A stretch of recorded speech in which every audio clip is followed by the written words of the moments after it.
Unknown centuries later is when our story begins. How is it that I might help you? Farlo Bastaya! Cut them apart! Break them! Ratuskit! Barbardo!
Go.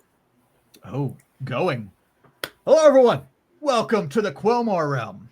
And today we're back for our second session of Quelmar First Class, our interpretation, or Quelmar's interpretation, of the equivalent of Strixhaven in Quelmar, in the Underdark.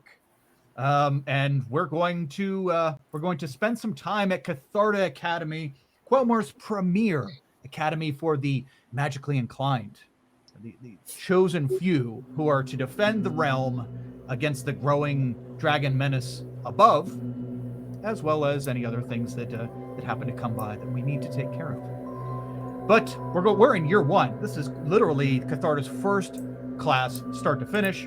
We're in year one. We are still on the first day. We're still in orientation, and I'll do a quick recap. But first, let's go around and meet all of our players. And everybody, let's just do a quick intro of your character and any epiphanies or anything you've had so far with your brief time here at Catharta. Let's start. Eric, can you introduce yourself and Madros to us today, please? Yep. Hi, everyone. My name's Eric. I am playing our resident barbarian, a bit, I think I said this last time, a bit off type as a high elf barbarian. So I'm looking forward to seeing how that works out for me today. Madros is I don't think I clarified this clearly last time. Madros is of a former noble family, is kind of here against his will, or here because he has no other choice than to be ostracized from his family and whatnot. So kind of playing it by ear at the moment. But yeah, I'm looking forward to jumping into some combat that I think we left off on the last time. Yes. And I love plant creatures, Eric. Yeah, yes, you do, Kyle. For some reason, don't know. I must have had a green thumb in a previous life. But in a previous life, Dan, you were Refric, or maybe you're Refric in a current life. Can you introduce yourself and Refric to us today, please? Hi, I'm Dan. I'm far less interesting than Refric. Sorry. A half-elf, half-drow elf, to be more particular, warlock of a fiendish nature. Bit of a know-it-all. Thinks he's better than everyone else because he's got like a demon friend that kind of showed him magic, and now he's looking to kind of find a deeper understanding, hoping that we'll find what we're looking for here at school. Nice. Yeah, and that could be for better or worse of society if Refric finds what he's looking for. But someone else who's looking for some deep friendship-making tools here at Catharta. Zach, can you introduce yourself and Narif to us today, please? Yes, hello.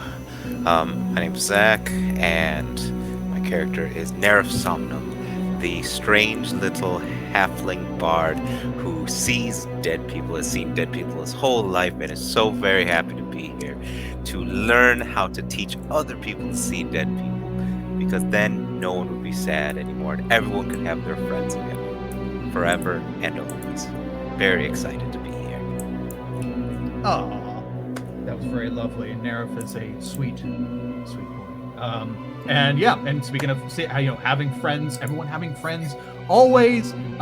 We now have a friend in Morchella, or maybe she doesn't want to be anyone's friend.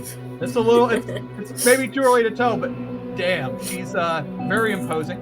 But Erica, can you introduce Morchella to us? Yeah, so I'm Erica, use she, her pronouns, and so does Morchella, the half-orc druid, who is pretty abrasive right now, but I think she'll find to respect her friends, especially if they display their strength.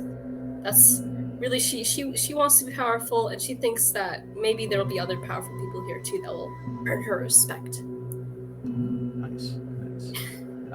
Well, a young child who is not powerful, but may earn respect through growth and through intelligence and through wordplay, sexy wordplay. And James, can you introduce us to Sigmund, please? Yeah, I think you said it all there.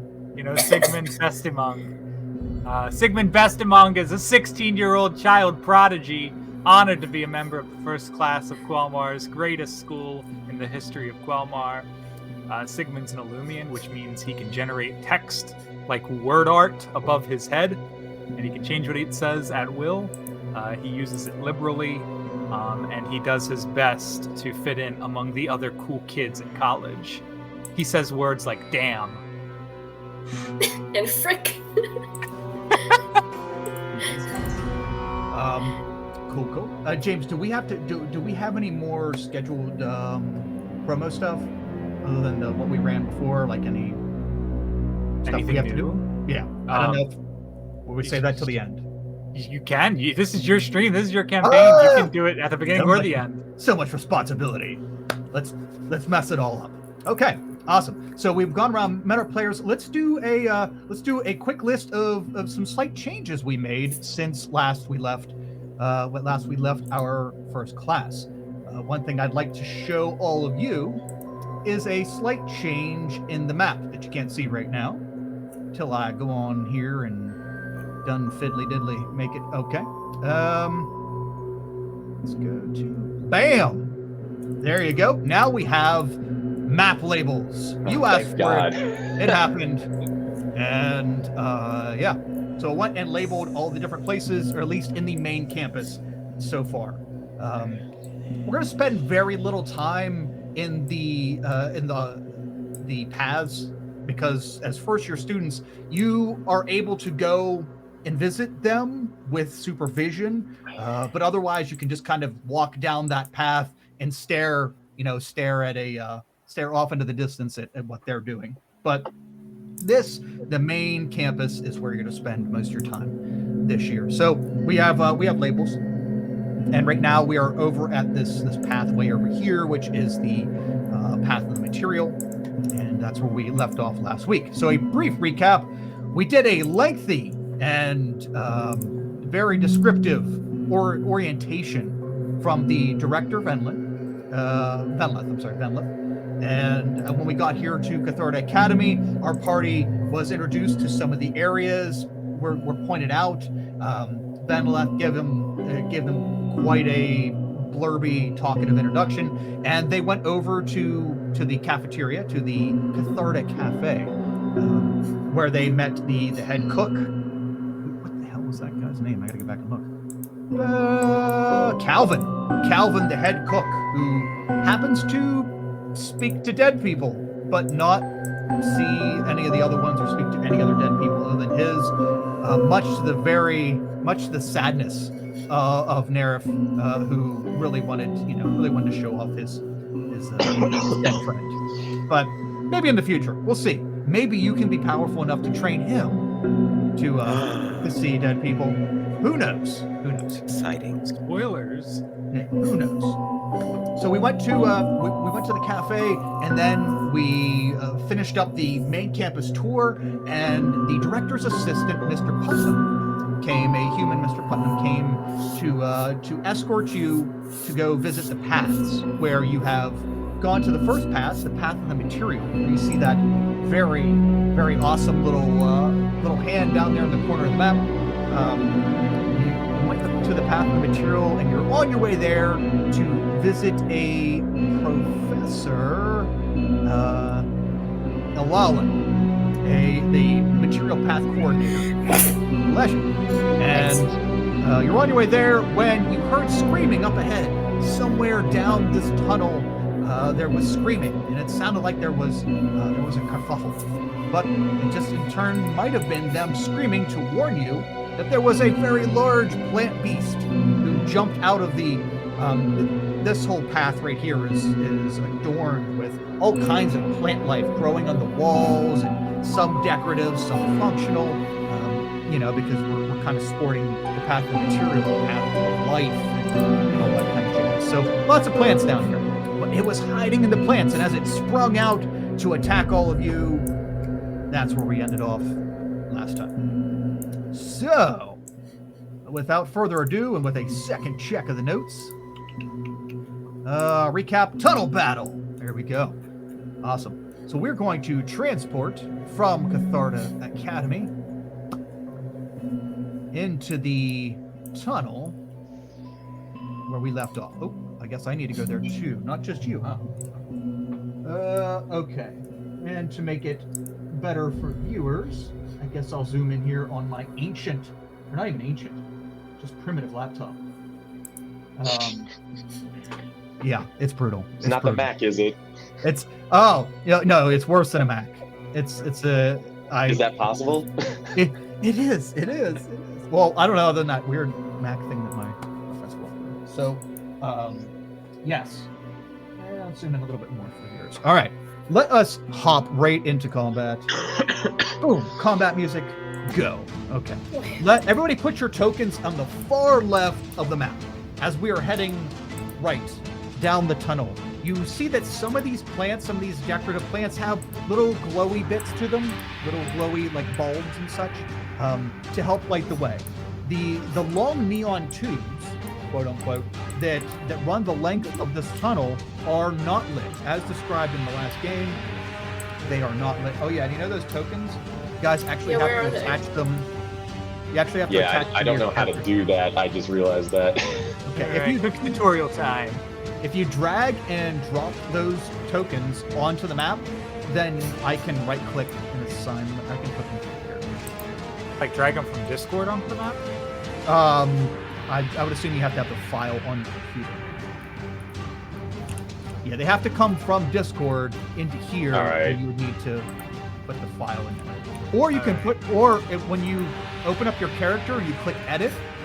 You know, like to where you put that's what I do. Yeah, you can click and drag the token right into there, which is even better because then you don't have to double down these steps. I am going to take monster who I'm calling the Vegemite. Yes. He's not there's creatures in D&D called Vegapigmies. Well, this is much larger. This is a Vegemite. I did it. I put myself on the board. I was the first to go down. I win. Sigmund's the fastest. Let's start up here. That way you guys have a little bit of room to back up if need be. Or boom, we'll put you all right here, right towards the middle. There we go. That's even better. Fun. This thing's gonna jump out of here. It's like it's all viney and shit coming out of the bushes. So I've got these 3 bars. Am I supposed to set them for like health or something?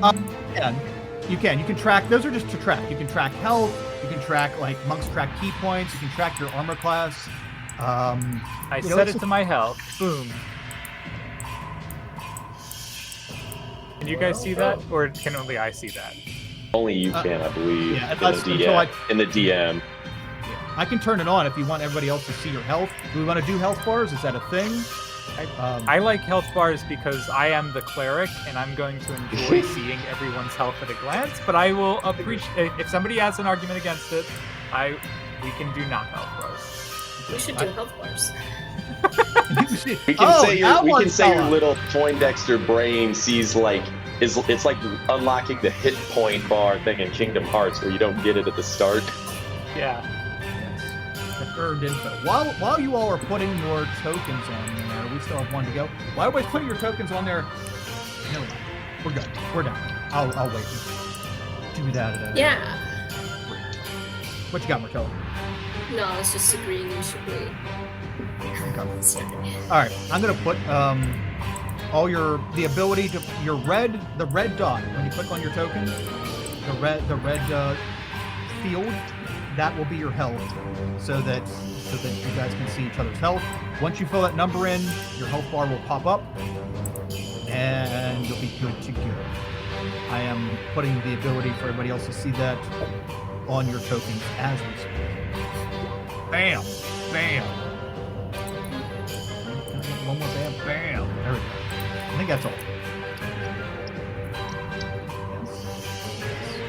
All right, I have a bug. Does anybody know how to fix this bug where I'm trying to click the tab that's like the chat tab, the furthest left one, and I keep clicking it and nothing's happening. It won't let me go back from the handouts tab. I've not had that.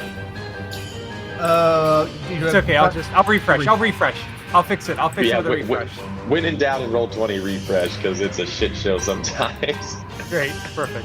Yeah, and if you need to know some more details and opinions on Roll20, on the Quelmar YouTube channel, we have a panel where we discussed in length virtual tabletop. Yeah, that's true. You got like an hour-long panel. Kyle and me and Lich all get together and talk about VTPs. Well, it's a good time. Anything online, baby. So I entered my current hit points into the red circle, but I don't see myself. Yeah, I have the same thing going on. I don't see it either. Okay, you have to have a max as well, I believe, right? What? Yeah, you have to fill in both fields, the current and max. See how there's two spaces? Oh yeah, if you click on the cog wheel, Dan. Interesting. I never knew that was how that worked. Huh. Very cool. The Vegemite declines to share his hit point bar. Yep. That's not very nice. Not a very good teammate. Oh wait, I have to put Agent Coulson down. Let's see here. Let me grab. Yeah, we're supervised. Yeah, let me grab your chaperones. I think we need an adult for this. Can it just be Clark Gregg? Is just a picture of Clark Gregg is Agent Coulson? I mean, I do have an Agent Coulson picture. I just don't have it in a token form. But if that's what you want, here it comes. Come on.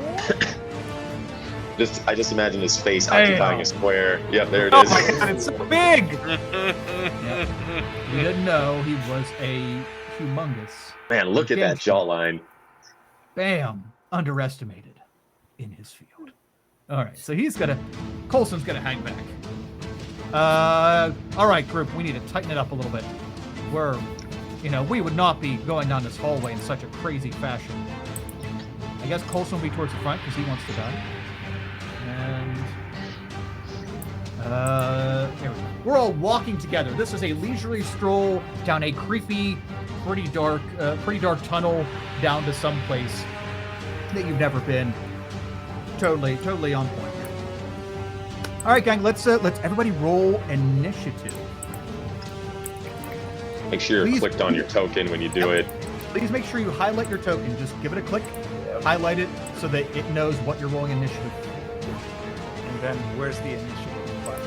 It's on your character sheet, which you don't have. You can just roll manually. And I have a character sheet. Do I just click this? Does that work?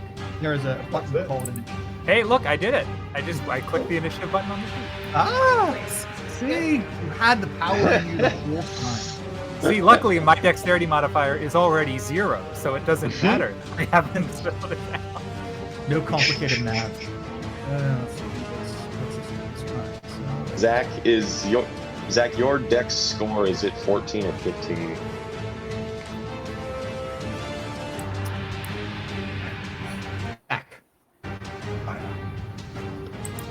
Zach, are you muted? Yes, I am. Okay. Okay. My dex So- score is 15. Okay, so you would go in front of me because mine's only 14 then. All right, Colson. I didn't even know you could roll a 0 on initiative. Oh yeah, you can roll negatives on initiative. That ain't good. Oh yeah. Not that it matters much, unless you're battling it out between negatives. All right, so let me adjust this order. Bam, ascending. Okay. Wow. So did Zach say Zach first, or you first, maybe? Zach in front of me, he's got a higher dex ability score. Okay. All right. So, Nerif, you hear the cries down the tunnel, a warning, perhaps. And shortly after the warning, you see this large mass of vines and writhing plant matter start climbing out of the of all the vegetation growing off the tunnel walls. It starts like slowly moving in your direction. What would you like to do? All right. You know what? I just basically want this thing to slow down. I want it to stop. So I'm going to... Oh, I can choose what level. I guess I'll cast this level 1. Dissonant Whispers. If it makes you feel any better, you don't really have to choose. You only have level 1. Yeah. Oh, yeah.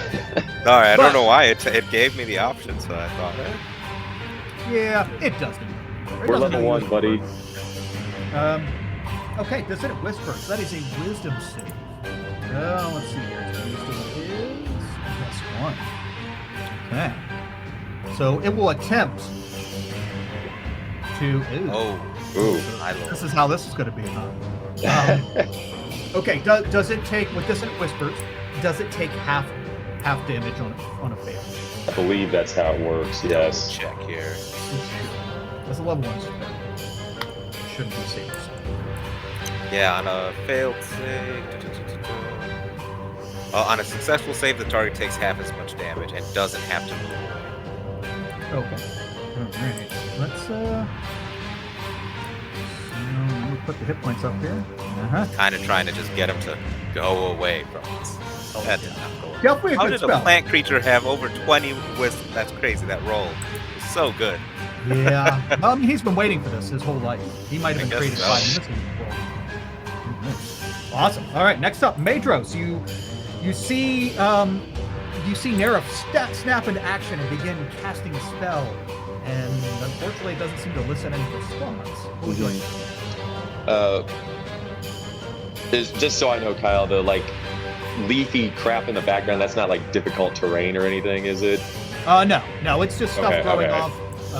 If you go up into it, yes, but not here, not the beginning. Yeah, okay, that's what I wanted to check. You're So I'm gonna move 10 feet there, and then I'm gonna do a very unbarbarian-like thing and cast Firebolt at it. your first act as a barbarian. You cast a spell. Yeah. Yes. Welcome. That Pokemon typing matchup I see. So Madros just kind of Colonel Mustang snaps his fingers to see what this if this is gonna hit. I haven't cast a spell in Roll20 in so long. This is gonna take a half second. Okay. Woo! It's not the only There one. we go. 21 21 hits. for 3 fire damage. I- This is why I hate cantrips. Well, I mean, when you're level 1, you know, it's, Yeah. you could roll that poorly in an attack. So, Mm-hmm. yeah, no. Level 1 stuff, the numbers never look as sexy as you want them to. But you're rolling. So, but that is okay. That is a direct hit. You were like, okay, you finally get to use your magic to show that you're just not a regular Angry Joe. And you throw your firebolt out, and it smacks dead center mass on this, well, kind of center mass on this almost amalgamous plant creature as it's beginning to like grow in size and stature as it slowly climbs out of the brush and the bramble. And as you hit it right in the center, it just kind of leans back a little bit.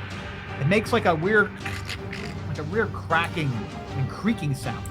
No like screams or sounds of pain. Just strange plant writhing sounds. It doesn't look like it liked it. Yeah. Madros is going to draw his sword, and with his bonus action is going to rage. Just say, "For House Euresius," and runs the remaining 10, 15, 20 feet of his 30 feet of movement up here, and is just like, "Stay back! Don't get near it." You run up right in its grill, and you see that you see this creature now that you're up close.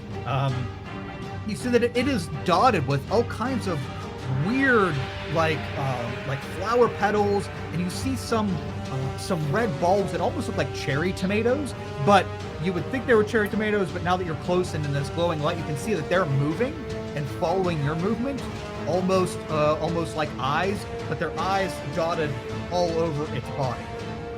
And Okay. as the creature seems to size you up and shift its position when you move close, you go in with the battle cry and you're ready to tank all of it out of love. Very Yeah. good. Did you say it has how many eyes? Several, all like cherry tomato looking little lens things all over its body. It's speckled. When your salad attacks, it So the doesn't- eyes are the spots where there would normally be eyes on it, just like dummy eyes, or are they like real eyes additionally? You can ask it if you'd like. That's totally up. I'd have to ask it as well. I don't have time because it's Agent Coulson's turn, or Assistant Putnam. I always get that wrong. But you know what? Since you ran into it, Madros, you ran into danger. He is going to, and it may sound like you know exactly what you're doing. You've got this all under control. You probably won't even get hurt. He's going to back up over here. Oh my god. And lean up against the wall. He's going to pull out a piece of paper and just kind of look over it. Almost like he's evaluating. It's a test! It's a test! Cue Sigmund's anxiety. Okay, plant creature time. Oh wait, We actually, didn't even get to study. actually, Morchella, what is your dex mod from? Good. It's like +1. A good +1. All right. That's Well, pretty good. A good +1 doesn't beat a solid +2, as this creature continues to crawl out of the vegetation, and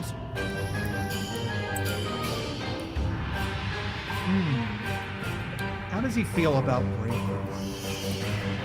It's probably gross. So he's going to try to start circling around you, and as he does, as he finishes climbing out of all the bramble on the walls, he stands up to full height, which is like 11 feet. And Jesus. 11 feet with long arms, with these long plant-like claws with sharp tips. And he also has a few vines that are kind of wiggling and hanging free, almost like Carnage, Marvel's Carnage kind of thing. And he's going to...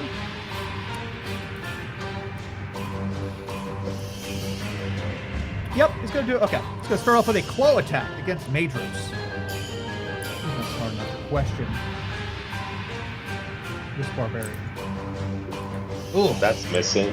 Oh. Nice. First attack. It's slow. It's slow and lumberous, Madros. You have your sword out. You are prepared for this. You're heroic. You ran right into it, and the slow claw comes out. Right after the slow claw comes out, That's gonna hit me though. an arm, his other claw comes up and jabs its sharp spiny fingers into your shoulder.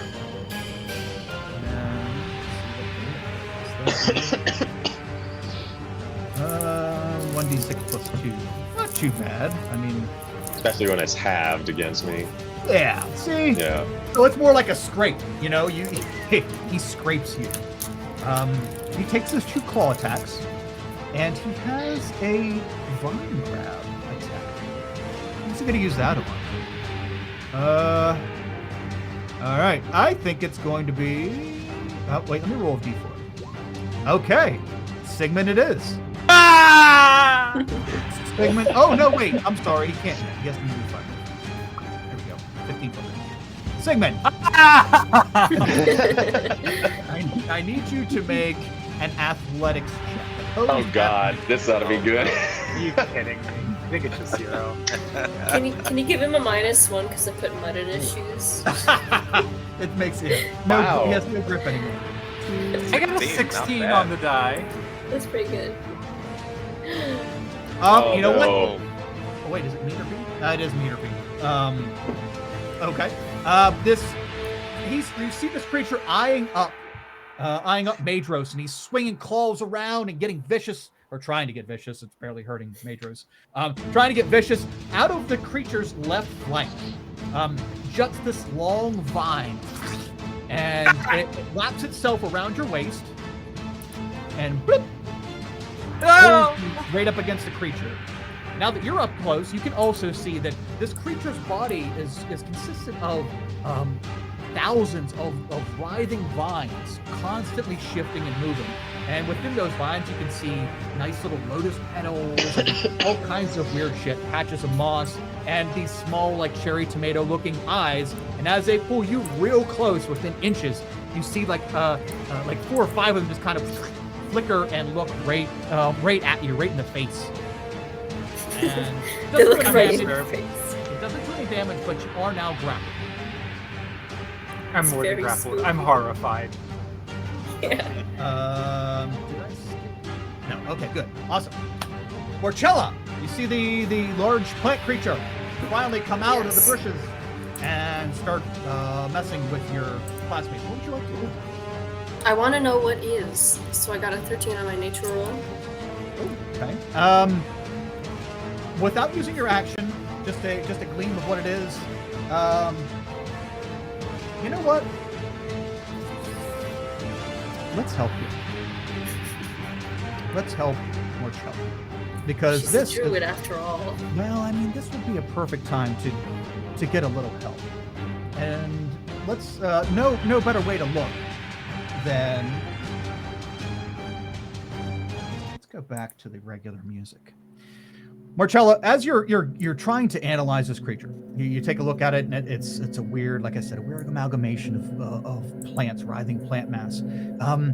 You're eyeing it up and down, and your extensive experience with nature magics, especially the earth and plant-based magics, you have never encountered a creature quite like this, but you do remember some advice. Let's take a look back. Your sponsor, the person who got you your admission here at Catharta, as we what the fuck, wrong notes. Flashback? Flashback. As we take a look back to to the day before you came to Catharta, only 2 days ago. As we take a look back, you were helping Eldris Ferris Root Warden. Elder Ferris Root Warden. Wow. Yeah. English. A lot of R's. English. The elder of your village, or one of the surviving members, an orc fellow named Ferris Root Warden. He is sitting there eating this oversized, like 8.5-inch tall sandwich with both hands. He's sitting there. He's got his legs crossed. He's sitting on this little tiny dirt mound that he just casually made himself and then sat down on. He's trying to teach you how to make bunkers to protect townsfolk from dragon attacks. Your village was decimated from dragon attacks recently, and unfortunately you lost loved ones, you lost several people close to you. And your mentor at this point pretty much is Elder Root Warden, or Elder Ferris, whatever you want to call him. Since Root Warden seems to be a hard word for me to say, Elder Ferris. So as Ferris is sitting here, and you're struggling. You're used to like you did against Sigmund. You're used to making these small dirt mounds, right? These molding earth. At this point, you're used to that. That's not a hard thing to do. But now you have this little woodland sprite. You had a little woodland sprite friend. What was his name? Oh, I did. Yeah, sure. Put you on the spot. What was his name? Oh shoot, Jingles. Jingles. Excellent. I knew it was. I just wanted to quiz you. Yeah. Yeah. Your woodland sprite friend, who's always in a good mood, not much of a talker because he doesn't speak common, but your little woodland sprite friend is kind of your test dummy here. You're trying to make mounds big enough to at least protect Sprinkles. Jingles. Jingles. Jingles. Sprinkles is his cousin. Sorry, I got them confused all the time. Yeah. They always get mixed up. Yeah. So Jingles, you're trying to make this mound, and you unfortunately for Jingles, you keep making it not big enough, and he keeps collapsing on him. And easy enough, you dig him out, but magically dig him out and everything. So Jingles is there waiting for take 30 of this little bunker you're supposed to be making him, and it just so happens that Pharos has not been much help. He's just been letting you go at it, and he's eating. He's been eating for half an hour. This might It's be a big sandwich. Yeah, this might be where you took up your soup bucket addiction. And he's sitting there, and the last time he laughed, as Jingles was buried up to his neck, and his head was just, he says, "Oh, Marcella, frustration. You gotta get over the frustration. What's wrong?" Oh, am I responding? Yeah, this is roll. Yep, RP. Oh shit. This is okay. I mean, it's just supposed to fit over its head. It's it's just still dirt. I need to make it harder dirt, but it just won't go. Keep trying and it won't hurt. I don't understand. What's distracting you? Why are you not focused on what you need to get done? I am focused. I'm very focused. I'm furious. I'm so angry. Can't get this one thing to work. All right. Just try to let go of it being something you have to get to work, and try to focus on what the elements are that you need. We already know you're good with earth, but focus on the process, not the fact that you're going to eventually crush your little friend there. She's just gonna try and do it again, and just really clench her hands together, trying to make earth compact. Let's see. She's actually gonna let her anger get the best of her this time. I don't know if that's gonna help or harm the process. Probably. Okay. All right. Make an Arcana check. Sure. Okay, 17. Wow, with a 0 modifier. That's good. Good. All right. Okay, so you managed to harness your anger, and also focus on on how you're doing this, as opposed to just seeing the end result. And as you do, you, in frustration, but also more, I guess, focused anger. Focused anger. This time, take 32 was the number. You will the earth around Jingles to go up and then meet in a very rough but sturdy looking dome shape.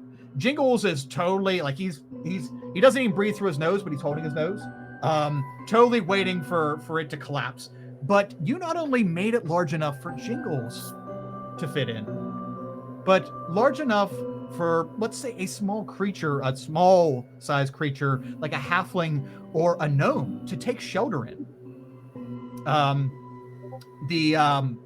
Your Pharos puts down his sandwich next to him on the little mound, and he looks at it. Looks pretty good. And he holds up his hand and he begins to do semantics and all kinds of shit. And this large dirt hand comes out of the ground next to your hill, and pokes it, boops it with a large finger and tries to push it in. In a panic, Jingles runs out of the entrance, but the hill does not collapse. See? Very good. Now do that every time. You got this. Breathe every time.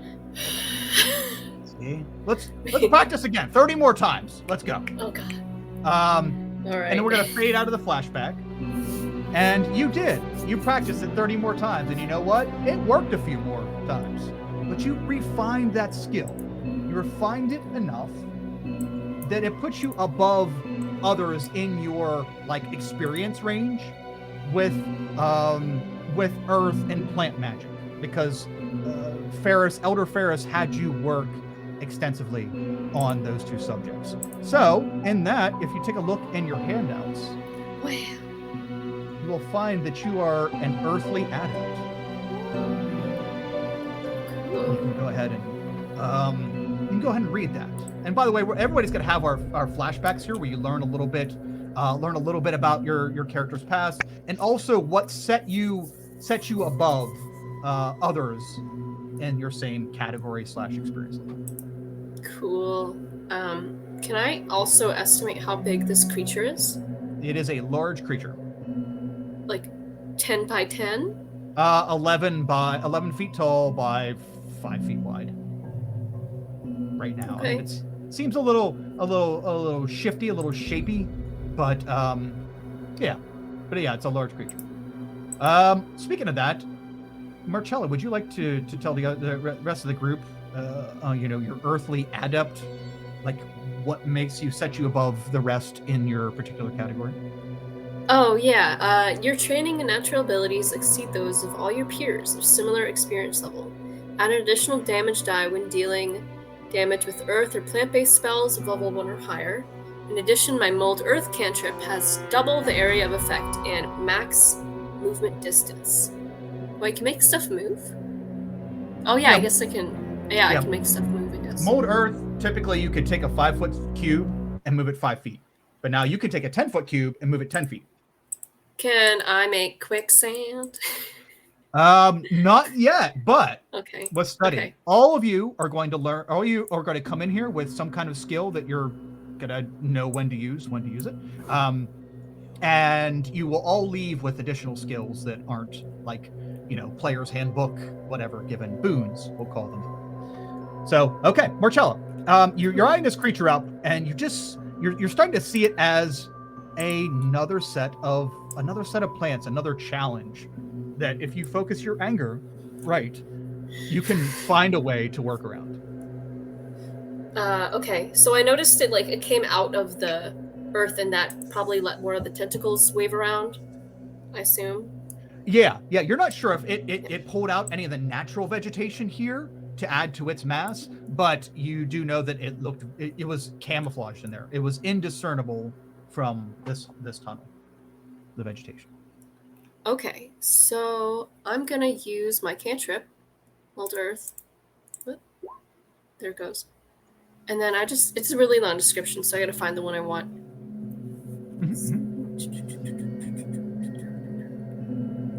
The tough part will be that only the center of this tunnel will have loose dirt. That's where the guy's standing. Yeah. Just want to let you know that you're not going to quite have like a 10-foot cube to put it, Oh yeah, I was just gonna center the area around the monster, and I'm up to DM discretion. I wanted to just kind of like pile it up like around the creature's like legs and just kind of anchor it in place. Oh, okay. Let's do another Arcana check. Oh wait, let's give you Arcana or Nature. Choose there. I'll Your do choice. the Nature. I know Nature's usually knowledge based, but you know what? Nah. If you're that studied in it, No. okay. Not a problem. You are able to disrupt the dirt and kind of like make it. You're able to make it difficult terrain for one, and for two, you're able to make it like kind of ploopy, kind of hard for the creature to move in. Sure. It's not going to quite grapple it, like make its movement speed 0, but I will say that for him to move out of there, he has to use half his movement speed to walk out. Okay. We'll get that. Nice. Okay. And anything else? So your bonus action or movement?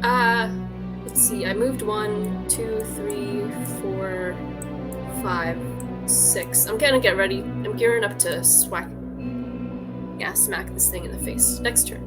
Okay, nice. Okay, right up in the grill. Okay, awesome. Speaking of grill, Sigmund. I'm grilled. I'm on the grill. I don't know where you were going with that. I'm gonna be squeezed the life out of me by these vines, and I'm gonna reach out with one hand or maybe even one wrist free, and I'm gonna be trying to poke the eyes that I can see, and I'd like to do the help action on our good barbarian here. Give him advantage on this attack. Ooh, okay. Nice. Okay, yep, you're starting to poke out eyes, and as you poke your finger into these like cherry tomato looking eyes, they pop. And these it's almost like playing in raspberries. Your fingers are covered in this like dark reddish liquid as you begin popping these. The creature doesn't seem to react, like it doesn't flinch or anything, but whatever they were doing, they're rendered useless. The ones I'll just squeeze out a little pathetic. I hope this is helping. Well, let's put a helpful wrench icon on your on Madros's token as you are helping distract this creature for him. Nice. Any bonus actions? Oh, I can bonus action. Good call.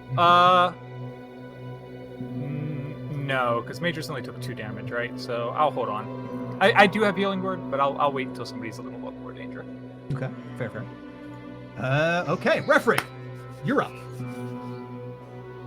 I see all these people making attempts to do damage to this pile of plants. I step in front of Sigmund.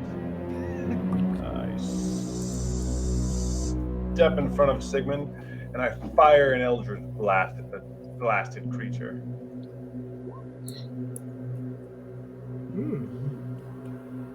Oh, you popped its info, Dan. Just click the name, not the little speech bubble.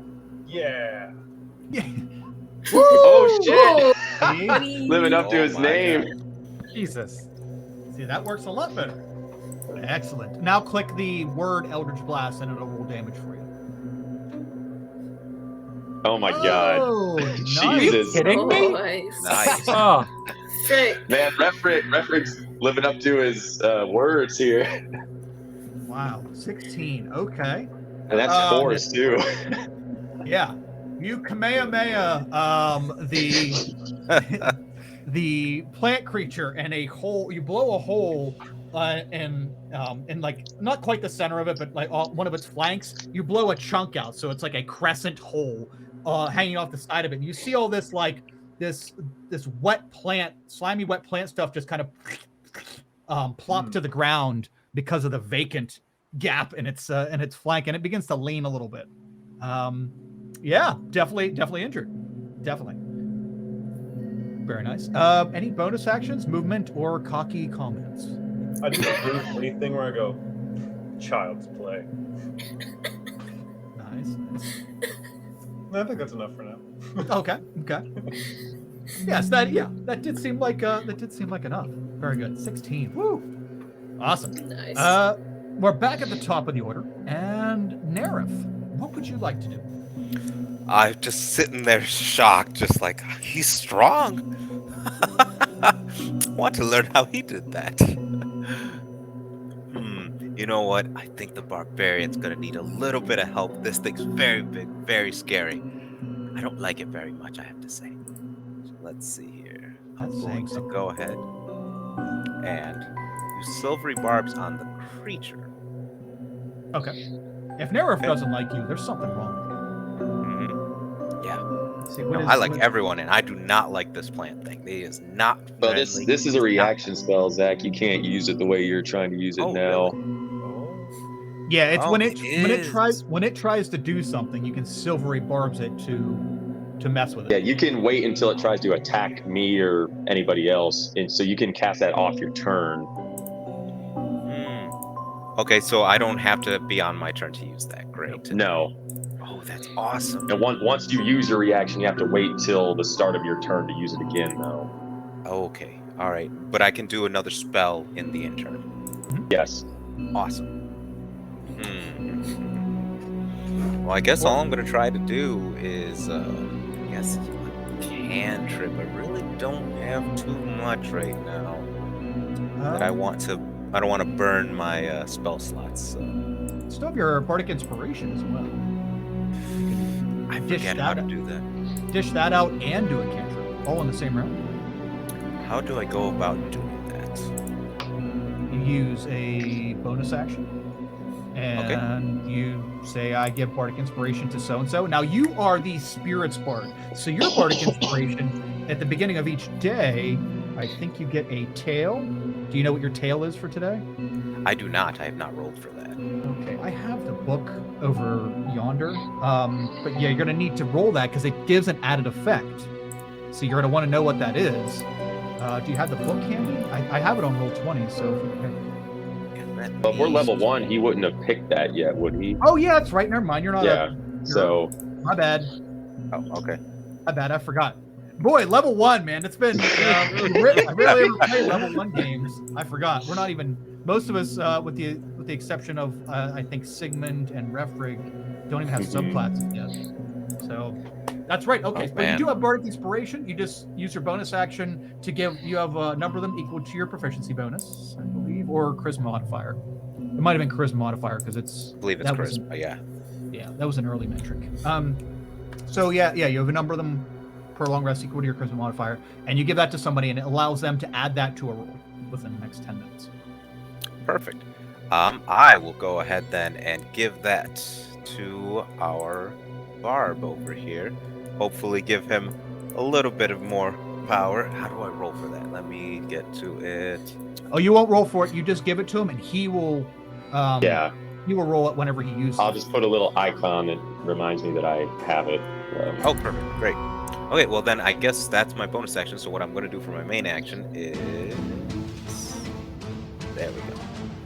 Just some cantrip. Nice. Okay, wisdom save. I believe it was just... Okay, wisdom save is...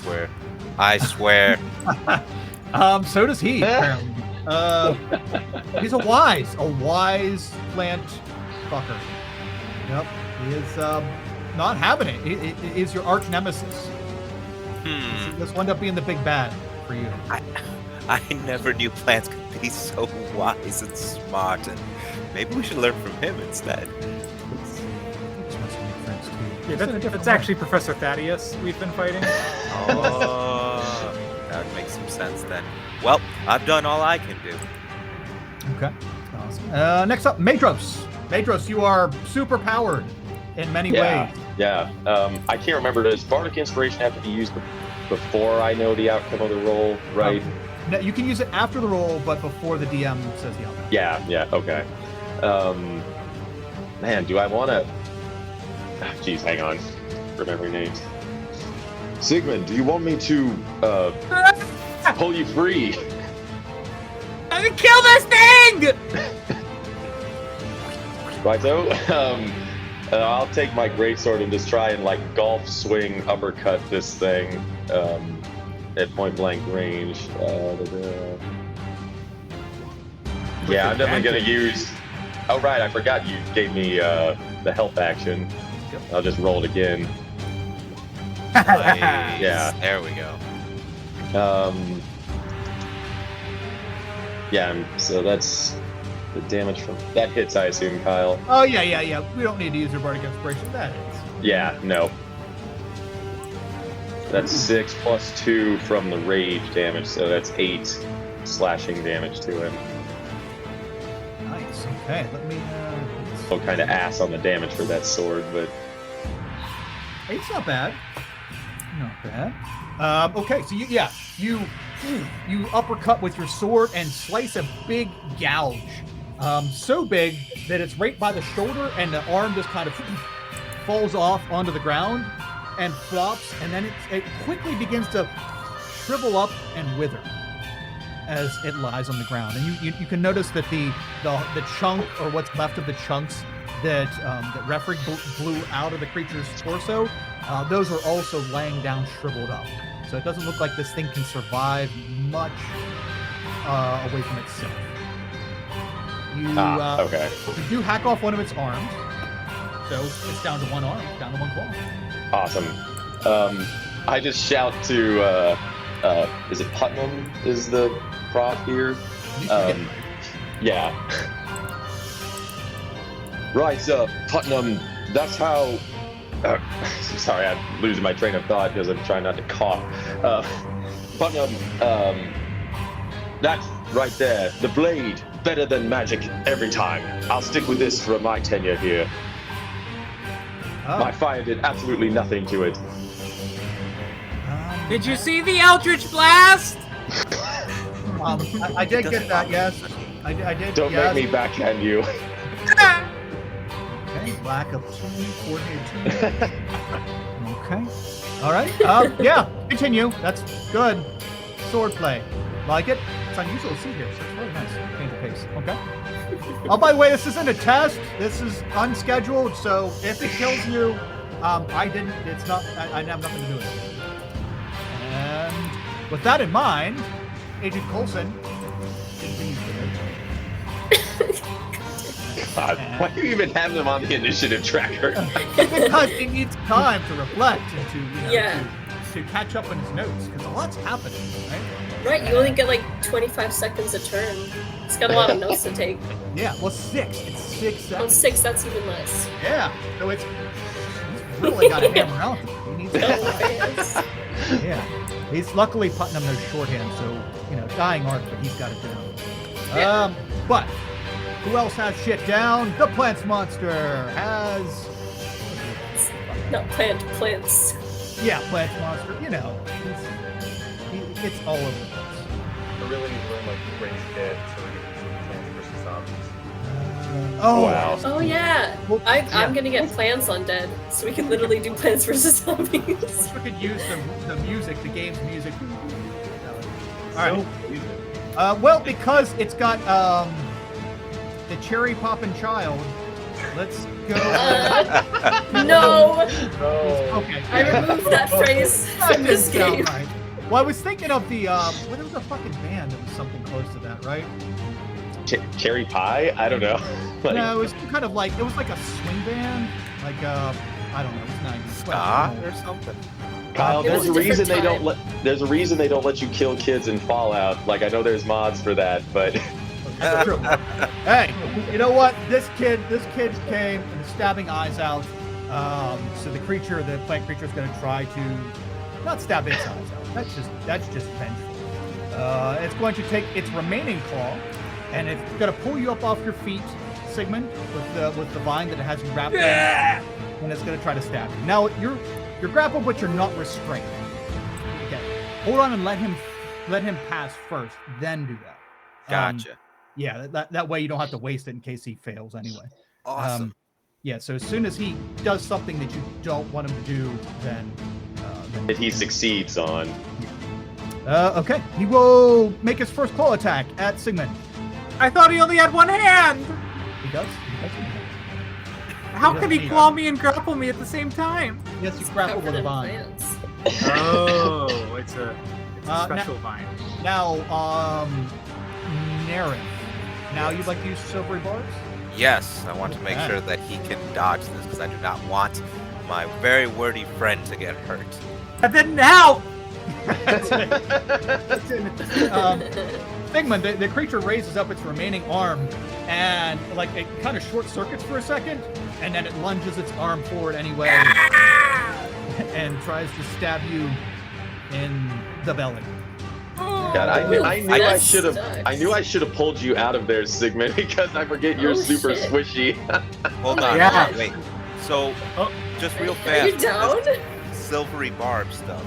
I wanted to point at him to make sure that he gets, whatever increase to savings or advantage on. Yes. saving So throws. I don't know my if that- my next attack or save or check, I have advantage over. Gotcha. So I've got a little silvery empowerment that I can hang on to. It doesn't help me not take any damage right now, but I do have that in my back pocket. No, my build's useless. No, it's good.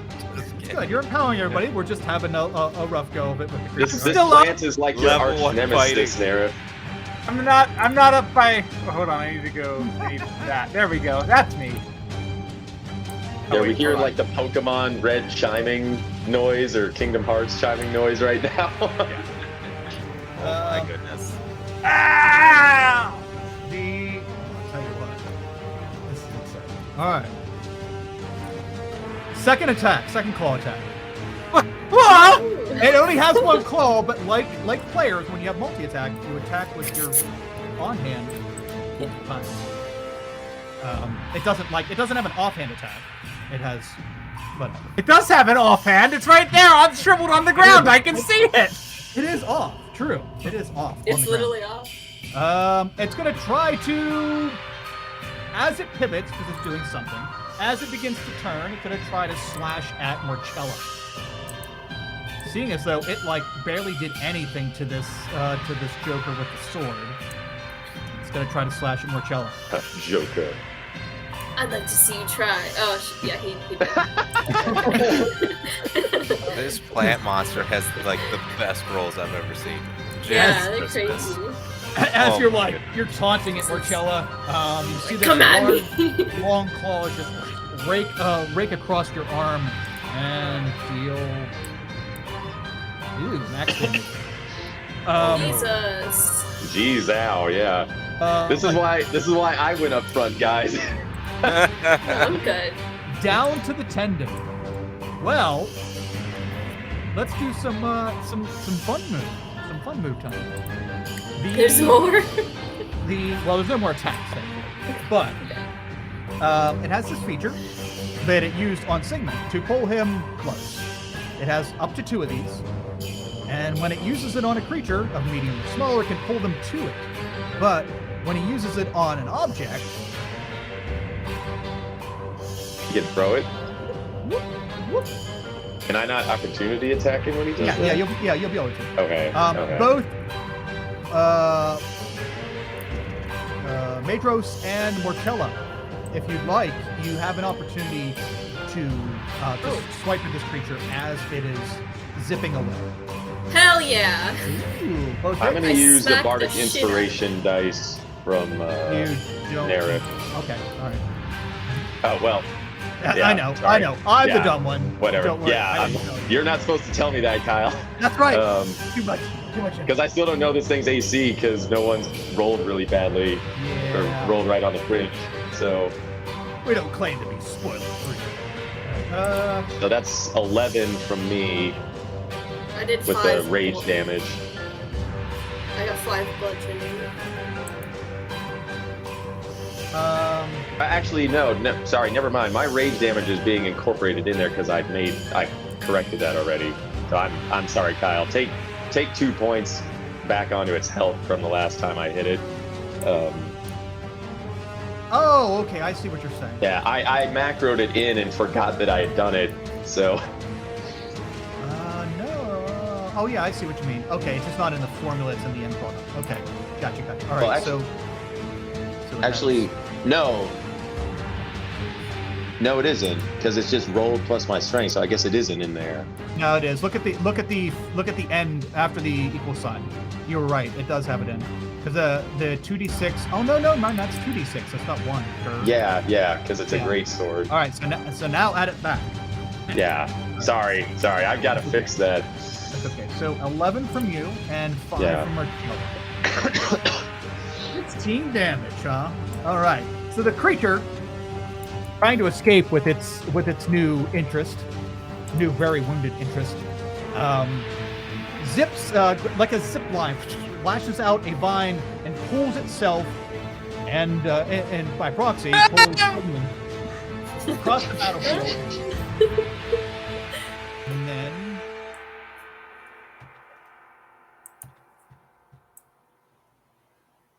He's absconding with our nerd. No.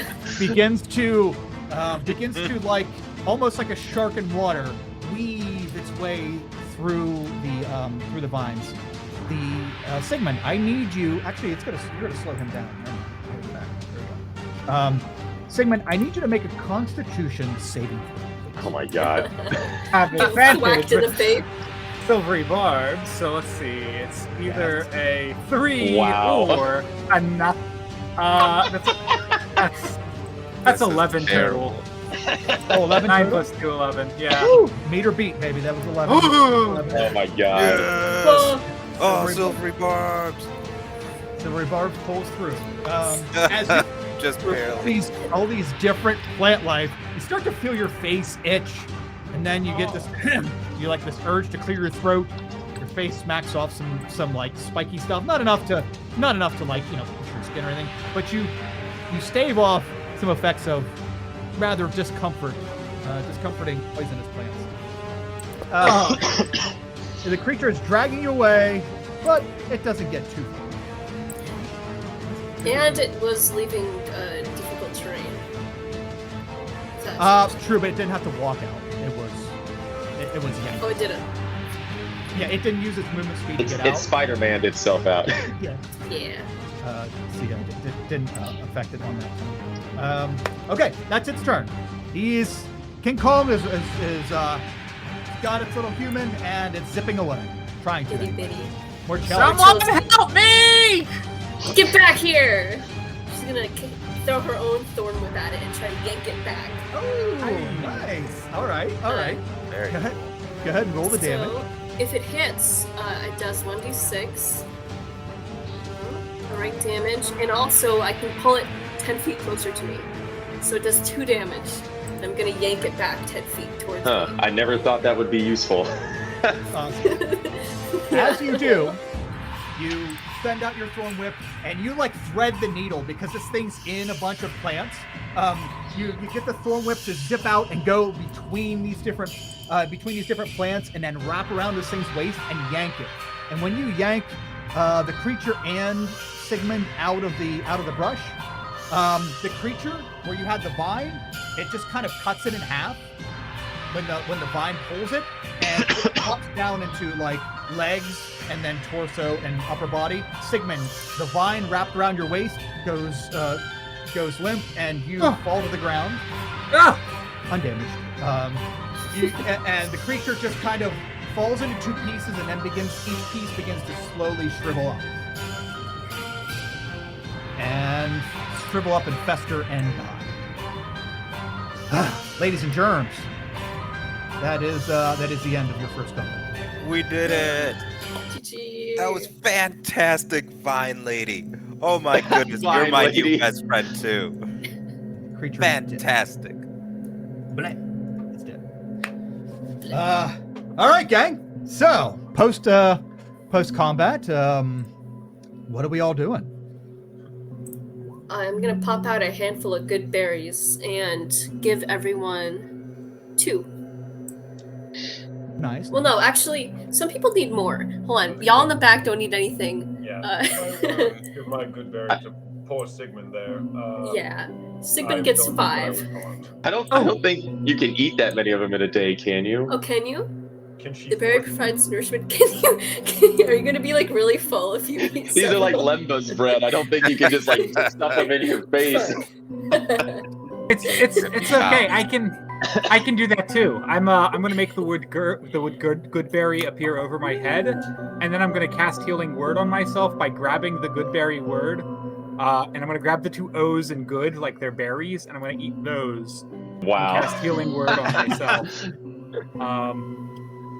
So that is, what is healing word? 2d4, 1d4. 1d4 plus your wisdom. Yep. Referee, Hi. you were amazing. How did you do that? As all of you begin to convene and discuss this event, you hear something in the bushes right up here. As Refrig's walking by me, I'm just like, nice shot, man. That was really good. Yes, excellent job pulling poor Sigmund away from the creature while you had the chance. Respectable.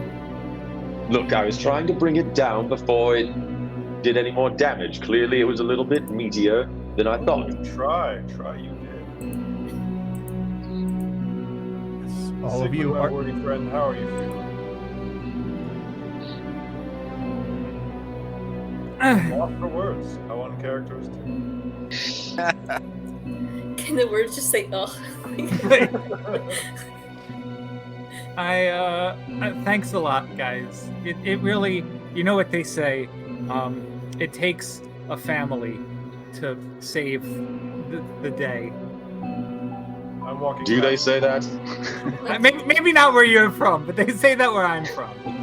Are we family? Where I'm from, my family's fucking horrible, so they certainly don't say that. Oh. Sigmund, I'm sorry. You're not my family. You're my friend. That's okay, though. And I'm glad my friend's okay. It was just a saying. I wasn't really trying to say like we were family or whatever. I was just trying to. It's okay. It's okay. You're my friend. You're my friend too? Yeah. I love the question mark. So, did anyone hear that rustling sound behind the dead head of cabbage over there? What? Yes. Thankfully, somebody heard it because it's coming towards you, and that's where we're take a quick break. Yes. After Christopher died and Sigmund, you guys were all convening together. I mentioned something coming out of the bushes right behind the dead creature. Jesus. I'm glad we all walked towards it as we heard the rustling. Yes. Yeah. I also checked. You can eat multiple good berry. It's just the previous effect doesn't like stack. I'm eating them all. I'm at You 10. could do a house rule. Oh, no, You could do a house rule if you want, and we'd He's all putting on just the feel freshman really, really 15, full. guys. Yeah, right now, in this 5-minute combo. That's good. All right, gang. James, can you take us into a quick 3 to 5 minute break? So drinks, bathroom, all that stuff. All right, you clap and I'll do the transition.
Coming in hot. Awesome. All right, we're back from a nice brief break, getting hydrated, doing some stuff, and let's jump back into the game. So we have now eliminated this large plant creature. It sits in two pieces, lying on the tunnel floor, and out from the bushes behind it walks a figure. And can everybody not roll initiative, please? Don't do it. There we go. I'm glad you all listened. A dark elf man in robes. So tall. Yes, he's very tall. Default size. Chibi. Yeah. Oh God.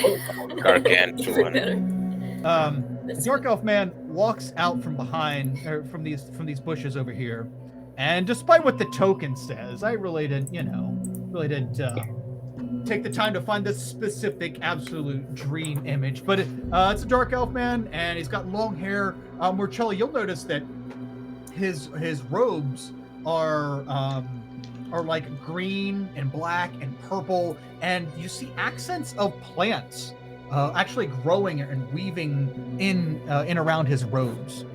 And I don't know if Jeff is going to see this, but Jeff and I need to get together and finish those finish the sigils, the logos for each of these hosts, because he has a Giadari host logo on a sash on his robe. And Very cool. I don't know how to describe that to you yet, because we haven't finalized that yet, so I'm not going to go in there. But you could tell that this is a member of the Giadari host, and also someone who is carrying themselves with quite a bit of air. And as he walks forward, and he's kind of like real scrawny, a pale for a dark elf. It's like a light gray, and just kind of like has a natural little sneer to him. And he looks all of you over. I was going to warn you, but it seems that you took care of it on your own. Hello, students. Are you new? Yes. What is your name, Mr. Oh. Miss? You person? don't know who I am. Professor. Yes, I am a professor. Very astute. I am Professor Alalim. This is my path. Not in like a cruel, ruling way, but yeah, I'm in charge. Mm-hmm. Do you normally leave monsters here? Oh no, that's students. You know how they're always dumb. No, they mixed gnome blood in with their experiment. I told them it's so fickle, and it resists the magic needed to transform the plant creature. You'll learn all that in due time. Mr. Putnam, these are the orientees you described to me? Putnam just nods and is uncharacteristically quiet and passive. This dark elf stares all of you down. Well, don't just stand there. Introduce yourselves. All right. Roll for initiative for introductions. I see there's no order to this group already. All right. Morchella, druid. Okay, excellent. Was that you? I saw snap this creature in half. She does it again. Okay, all right. She's would have flexing. assumed- Oh, okay, sure. Carried the whip out all the time. That's totally natural. Excellent. Okay. It's a cantrip. It comes out when I want it to. Well, it's very nice to know that you are capable of such a thing. Maybe Giadari could be a nice home for you. We should talk sometime. You, baby, child. Both. Baby. Baby. I will have you know, Professor, you speak to Sigmund Bestimung. I come from the Cripple House. I am the child of Hesiod and Safi, and what I am here with great purpose. I have been chosen to be one of a select few to study under your tutelage, and I will not disappoint you, sir. I salute. Wow. Okay, my ass feels firmly kissed. And okay, well that's quite an introduction. I'll just call you Sigmund or Child if you're okay with that. I'm 16. Of course you are. Of course you are. Wait, also, I'm 6'5". Okay. Still in the clear.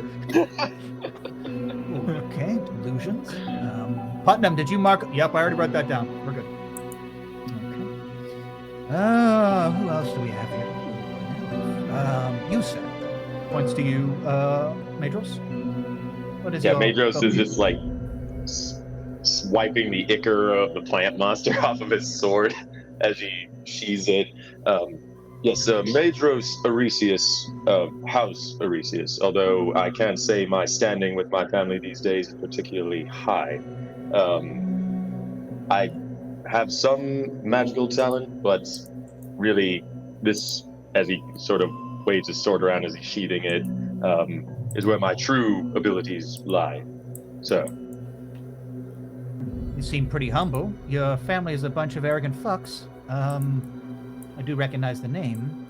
Indeed they are, and I was sent here because apparently I can't live up to their lofty expectations, so they thought they'd put me into shape by sending me here.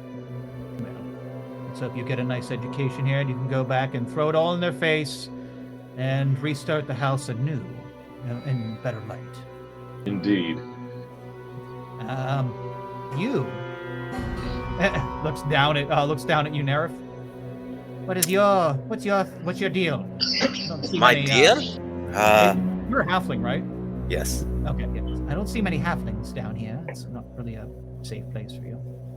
Safe? Oh, no. Every place is safe for a halfling. We're small, we're quick, and we make friends everywhere we go. For me, especially, I make friends with both the living and the dead. Don't get him started. Oh my. You know it's bad when Sigmund's saying that. Okay, what does that mean, Sigmund? I want you to be friends with the dead too. Yeah, I've heard that. Isn't that lovely? Maybe we can take a necromancy class together in our 3rd year. How about 1st year? I don't think they offer necromancy to 1st years. How about we try it anyway? Okay, I'm okay with that. He will soon. We're friends now. You might become family after this. Then, Professor Aladdin, do they have necromancy books in the Tomioplex? Yes, general knowledge books, but not anything that's going to teach you the craft, especially to headstrong, irresponsible halflings that want to take charge and do it in their 1st year before they're properly trained. But what's wrong with that? It's just a little bit of necromancy, just a little bit of dead here and there, and it's fine. I talk to them all the time. My best friend's dead. Did you kill Is it them? yours? No.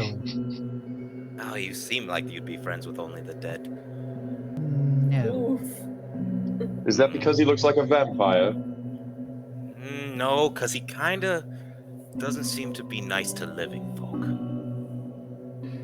Sorry, I gauge my acceptance on competence, and you seem to have a big little heart, but not a whole lot in competence. We can change that, though. Catharta is the place to be to make you better than you are before you walked in. I don't think I want to be friends with this one. Can we actually take it back, Nerif? Because you didn't answer the question. Did you kill your friend? No. Yes, I've been wondering that killed since my you friend. first started babbling It's just about. a little suspicious. Yeah. No. I wouldn't I've blame known my friend since I was born, basically. She was always there. The professor's going to try to do. Professor's going to try to do an insight check. Actually, it should be a lot more than 4, but whatever. We'll just go with 4. Did you actually kill your friend? No. Okay. Wasn't sure if there was an accident or anything that happened there. No, genuinely, this was just a weird creature, dead thing that I kind of saw when I was a baby and just kind of always been here with me. I've known her my whole PlayStation 4 life. game? Between Two Souls? Oh, Beyond Two Souls. I'm getting a real kind of Elliot Page vibe out of you. Oh, goodness. All right, fine. Enough of that. You've been quiet, which is good to see. What's your shtick? Well, Dark Elf, first before I introduce myself, I have to ask, have you lain with a human woman some 20 years ago? Excuse me. I'm half Dark Elf, and I never met my father. So I swore that someday I'd come across him and will kill him for leaving my mother. Just one last thing. Okay, baggage on day one. Gotcha. He's just gonna go around this whole campaign just asking every male dark elf he comes across, Yep. "Are you my daddy?" Now I have to rewrite like 10 characters. Just to we'll throw your dad's here somewhere. I'll just randomize it. Your dad's here somewhere. Because why not? Roll a D100. Yeah. See if you find Dad 100. I'm not your father. I've lived in the Underdark almost my entire life. So unless your mother took a stroll down here for whatever reason, no, I'm not your father. I should think that she hasn't. That woman has never left her cottage. I'm Refrig. I'm wondering how she got pregnant with you then, if she's never left. Whatever. I'm not here to ask. All right, Refrig. What is your, what's your focus and study? Well, in my solitude, back up on the surface, I discovered magic, and I began exploring otherly dimensions, and it seems that someone found me as well. Some demon creature reached out to me and blessed me with some skills in the arcane, so I'm pursuing those teachings. I want to learn more about this creature of which I seem to have been gifted these powers from. Fiendish relationships are not wise, though they can be useful. Not my cup of tea, but maybe in the path of the infinite, you can find a home. I sure as hell don't want you here. So. Yeah, I don't think I want to be here either.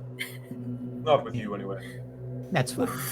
That's fine. Mutual respect and no, I don't know what word he was going to go for, but it was not. It was the opposite of respect. Disdain. Somehow we found shade in this cave. Yes. Cheers to you, Professor. All right. Well, Putnam, look at me in the eyes, coward. Go do the paperwork for this creature. I'll send the students that are responsible along, and I'll walk the new students down. Well, you don't get a full tour, young ones. You get a just a glance at what we have to offer down the path of the material, and then you'll be on your way. So you're not going to say thank you or anything for dealing with your problem? Nope. Not at all. When he says nope, does he say From the sound nope? of it, we killed his lunch. His salad got out of the refrigerator. The no blood dressing really got it going. Putnam will nod, and he'll under his breath, kind of as he's walking by all of you. Good luck. Hey, when you guys are done, just actually let me check my notes to make sure I am on the right schedule here. Yeah, I gotta go do paperwork. You'll be free to do as you wish until tomorrow morning. Do not go down the other paths.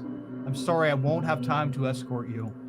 Do not go down the other paths, and do not try to go out to Meimogu. You won't be able to, and you may end up getting killed, so don't do that.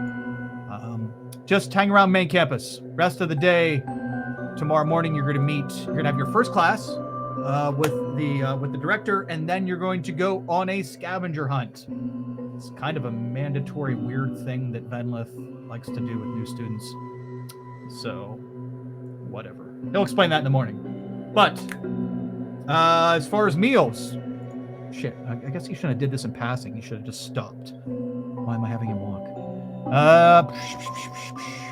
We follow him out the cave because he's got more to say. And then we'll have to walk back. He's still walking away. Yeah. when the sunshulk turns orange, like when in the main chamber, when that bright yellowish light coming off of the sunshulk, the fungus on the ceiling, turns dark orange, that will be when dinner is, and also coincidentally when the last class is over. Then breakfast is in the morning, and you'll know it because there will be that's when the yellow light begins to kick up from the sunshulk. You'll see it. Whoever ate a good berry is going to be good until lunch tomorrow. So. That's true. You don't have to eat. Yeah, that would be me. I ate one of those because I took a tiny bit of damage. It's not gonna fill you, like fill the space up in your stomach, but it gives you all the nourishment and it makes you not hungry and you're good to go. But you can still eat. It's not like you don't have any more space. Okay. You put food in there. Gotcha. There are more Um, mushrooms to be had. you when you go to your dorm, there will be a doorman or a door thing there that will show you where your room is. You'll see. It's funny. That's about it. That's it for me. I do admin stuff, so I will see you probably tomorrow, maybe the next day. We got to do uniforms. Got to order you uniforms, have those tailored, and do any other logistical stuff. Yes, Sigmund. Mr. Sammy Putnam, when do we take our classes? Take your classes? Yeah, you'll turn them. Yeah, remember the director said he told you to do them for tonight. You'll pick them tonight, and then you'll submit them to him in Draconic Studies in the morning. Yeah. But then there's like a scavenger hunt we have to do, and then is it like the next day? So like in 2 days we start classes, or is this like a week from now we start classes? Are we like on a summer vacation right now? I haven't seen a schedule, so I really have no idea how long I have to go visit the Tomioplex and start checking out books and reading. Like I might have a test on the first day. Sometimes they do those tests where like they have to evaluate how much you know. Jesus Christ! Before the class begins. He's letting it roll. Like, okay. You'll have plenty of time. You'll have plenty of time to study for shit you don't even know about at the Tomioplex if you'd like. Yeah, plenty of time tomorrow. Tomorrow you're actually supposed to be off, but you're first day students for Monday. So guess what? You get to come in, take one class, do a scavenger hunt, and then you're on your own. Who knows? Maybe you want to go over to the proving grounds. Maybe people want to beat on you. I'd like to see them try. I was kind of talking to Sigmund, but I mean, if you want to beat on too. Fair. I'd like to go to watch that. So that's up to all of you. I'm just administration here. But seriously, if you have any logistical problems, you can come to me at any time. If you have any magical questions, just keep that shit. There's 1,000 professors here. You can go to them about that. And you'll get to talk to some of the other students and such. So, yay. Yeah, that's about it. Cool. All right. Good luck. Good luck, Danny. And he throws a quick in front of him thumb at the professor. Yeah. And then he just walks off. Is that like your catchphrase? Do you just go every time you leave? And the professor's standing up there impatiently with his hands crossed in front of his chest. Well, are you done wasting my time? Staff. I'm sorry, Marcella. I will remember your name. What? Wait, no. I was out of character question. Oh, Was his hands just like clawed in front of him, or does he have a staff? No, they're just held like that in front of him. Yeah. Oh, that's creepy. Okay. Not leaning on anything, just in front of him. God. One of these at all times. He got the T-Rex. Yeah, you gotta have the maniacal thing ready because you don't want to miss the moment. Who are you saluting? Oh, you're saluting the professor. Professor. Sigmund, you're saluting. Okay. Put your hand down, child. Yes, sir. Put your hands down. What are they doing? I'm sorry. This is just the way they rest. So let's go take a look at we can't go across the bridge because that would be uncouth with you being first-year students and all. But we can go take a look, and I'll explain a little bit of what we do down here in the path of material, and a little bit about the Giodori, because why not plug my host while I have you? So far, unevaluated so far, it looks like only one of you I actually want in the Giodori, but you may surprise me. I'll monitor your progress as a student, and we'll see. Right this way. And he takes you back the tunnel, which we can actually zip off the map right now because we are not going back in combat. Ha! Suckers. Let's see here. Go ahead. Sorry, mic issue.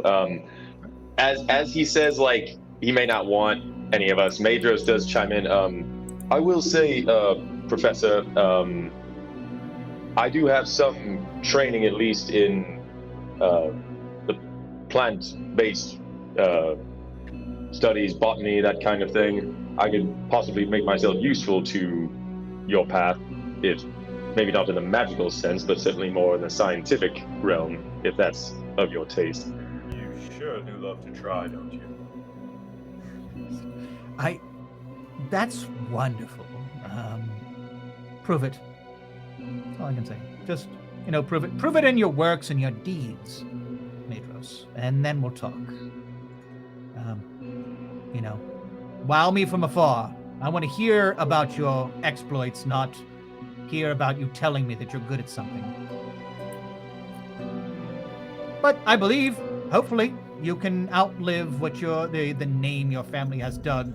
I know they have money and power, but damn, they're just horribly received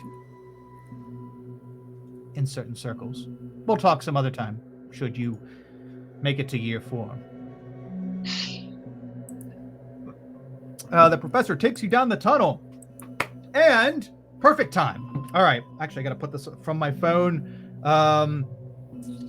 Fuck, James, I'm gonna put some weight on your shoulder because I put this on my phone and did not transfer it to my computer.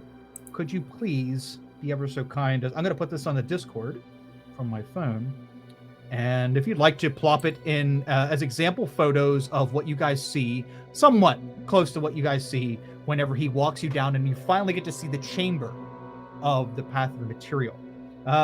As you leave this tunnel, it opens up into a large chamber, possibly larger than the main campus, but maybe not. It's hard to tell because this I gotta actually get it here. This chamber opens up and it seems to veer off in 2 different directions. It looks like a swampy marshland, and off to the left looks like it goes down to an area with it looks like an entanglement of different trees and plants with knots large enough to be small buildings built kind of woven in these plant structures. If you guys look in Discord, you'll see an example image of what the lower portion of this path looks like. It is basically a webwork of trees and vines, and they're all kind of matted together to make this area, this part of the path. If you take the upper road, it leads to a bridge, and here comes this one, James. It leads to a bridge that goes over the same marshland that is in this lower part here.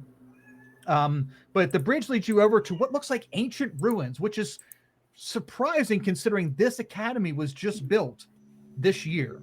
So as you look across the bridge, you're not going to be allowed to go across the bridge, but as you look across the bridge and see very tall ancient structures covered in plant mass and with lights coming from the windows, and a very putrid looking swampy area below. It causes a bit of wonder why these structures are so old when this place is so new. But yeah, there's two different vibes to this campus, or to this, we'll call it campus path, whatever. The lower portion to the left would be the plants and very nature centric. The portion to the right is, still very viney and marshy, but the structures would be kind of indicative of some sort of societal thing over here. You can't really see what's going on inside of the buildings, but yeah, like a kind of dichotomy here. The professor with his hands still over top of each other in front of him. Yes, down here is the better half of the path of the material. That's where we do all our nature studies, more or less. And up here, across the bridge, is where we do studies of artifice and some alchemical studies and such. There's important things that go on across there.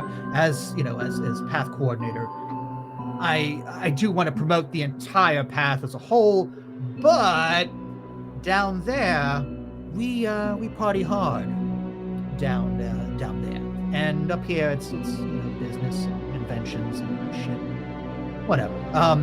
Yes, Chiodari, and he looks at all of you and says, "This is as far as you can go. We can't go across the bridge without authorization, and you can't go down to the lovely, beautiful swamplands in the lower quarter.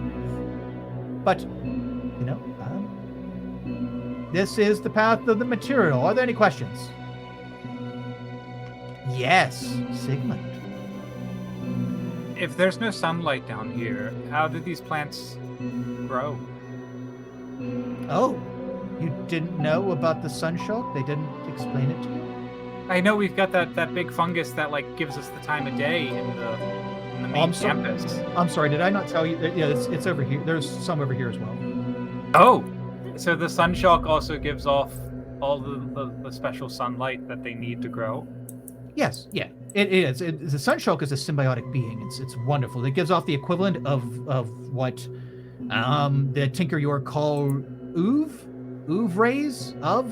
I don't understand what it means. Of rays.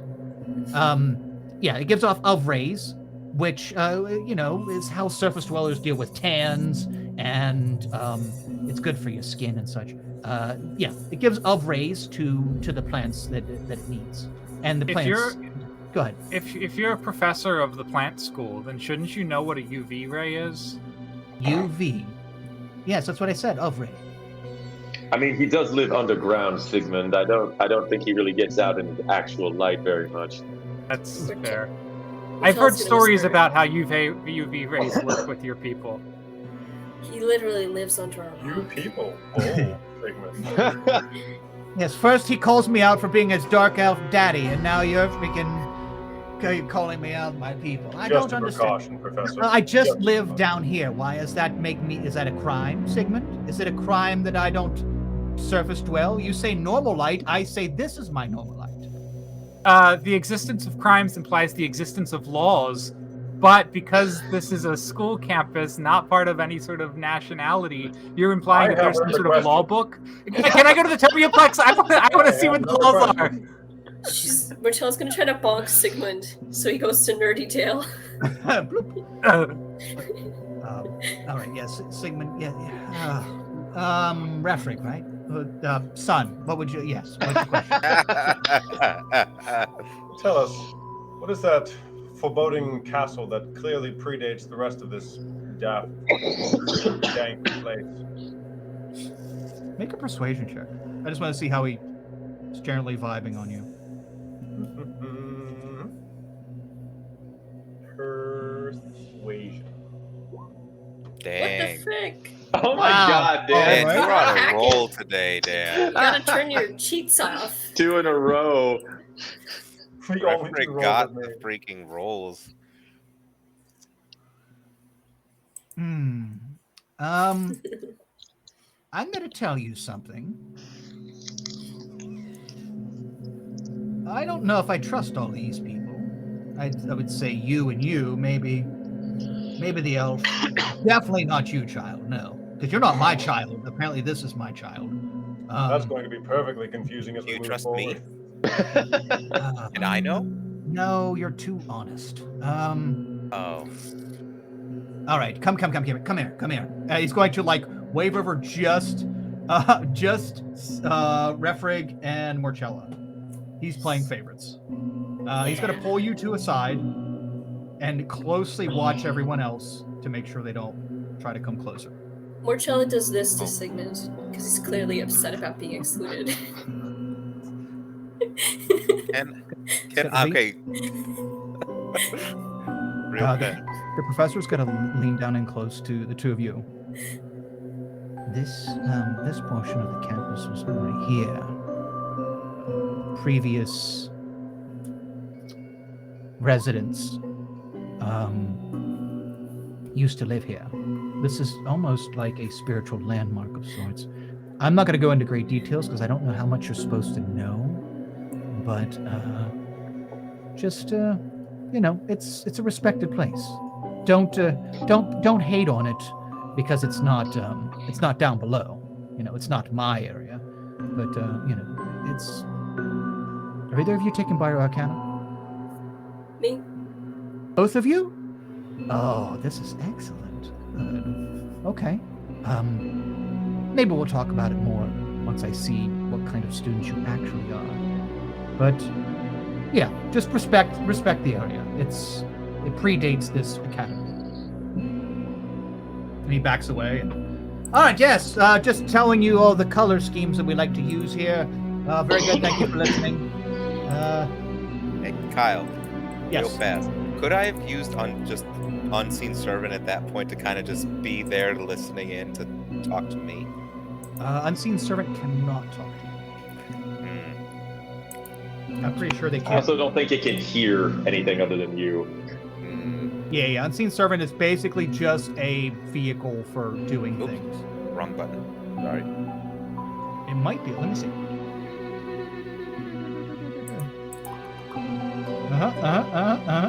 Until command. It doesn't have a language.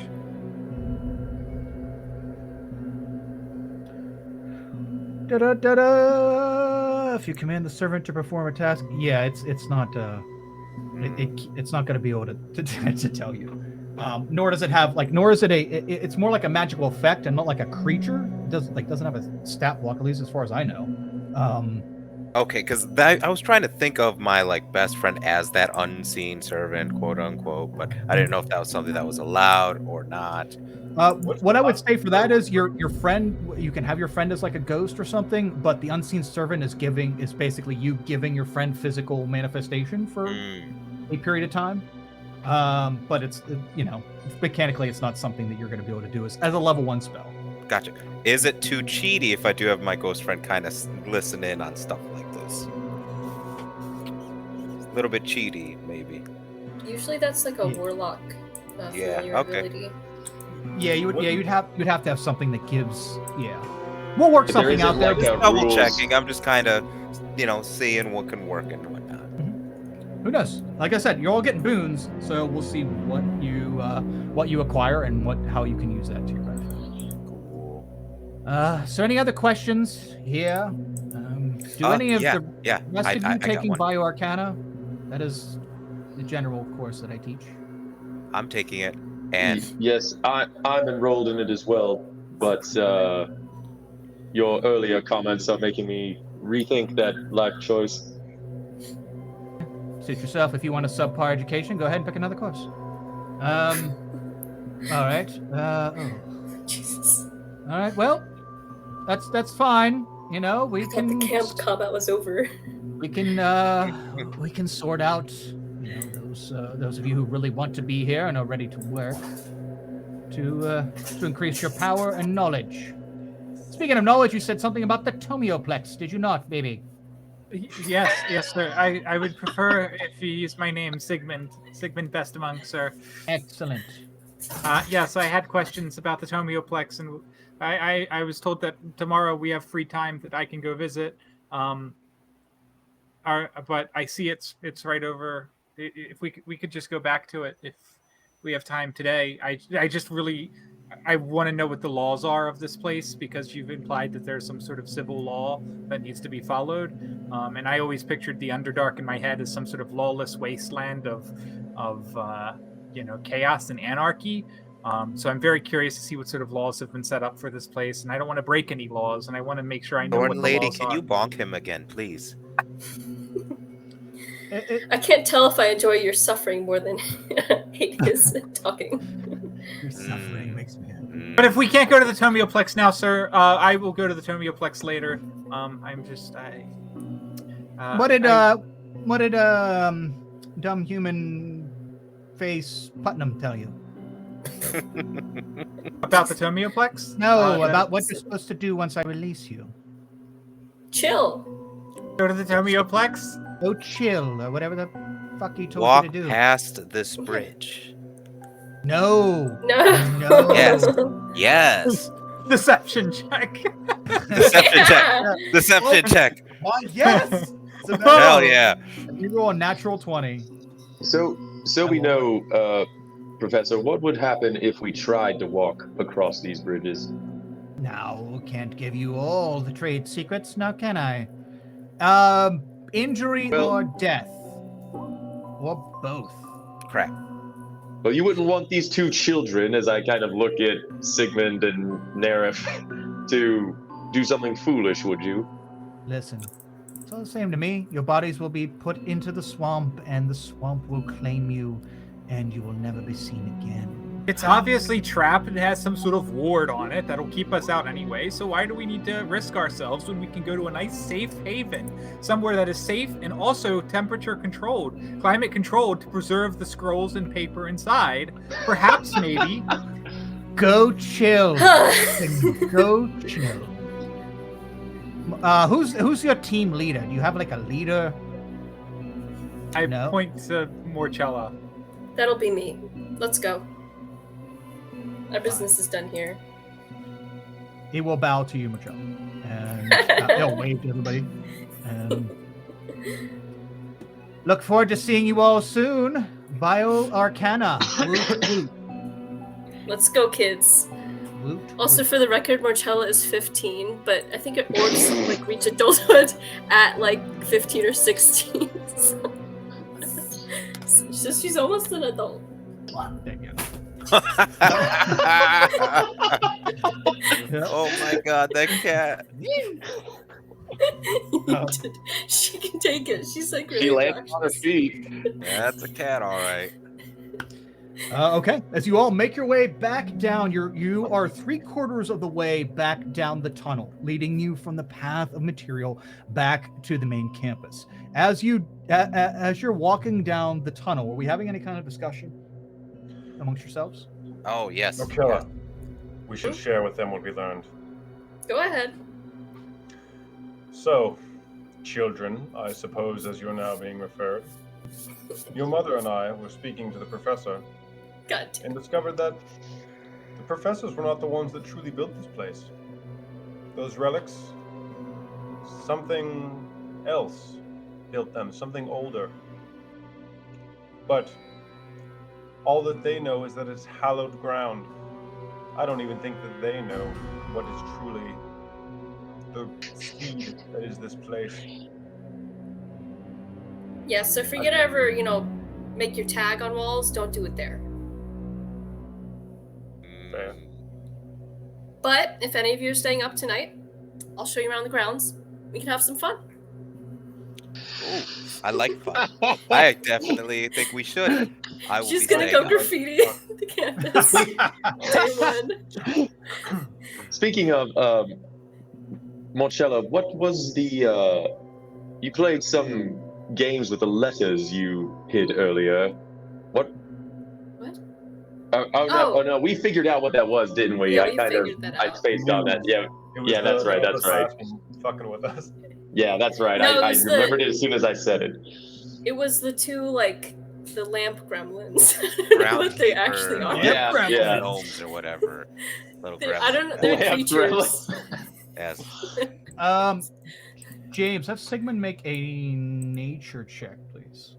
Nemo and I Twitch. will.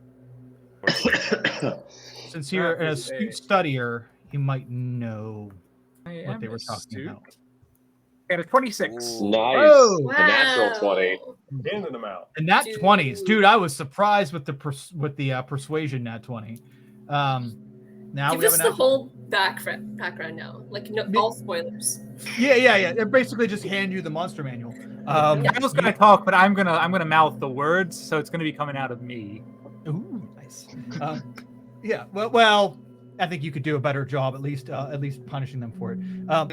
You would know that the director mentioned quicklings, that the groundskeepers are quicklings, and you know exactly everything about quicklings that is well known.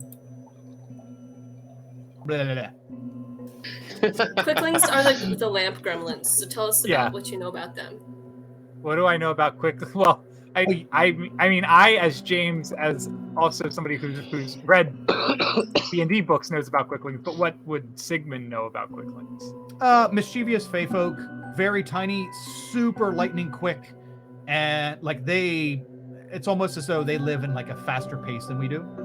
So they are, masters of speed and stealth, and they are normally They're not just very tiny. nice. They're like halfling size too, right? No, they're like no.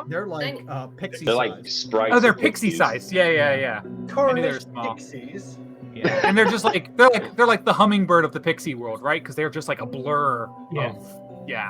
Yeah. Unless they want to stand still, you usually don't see them running. So stay away from them.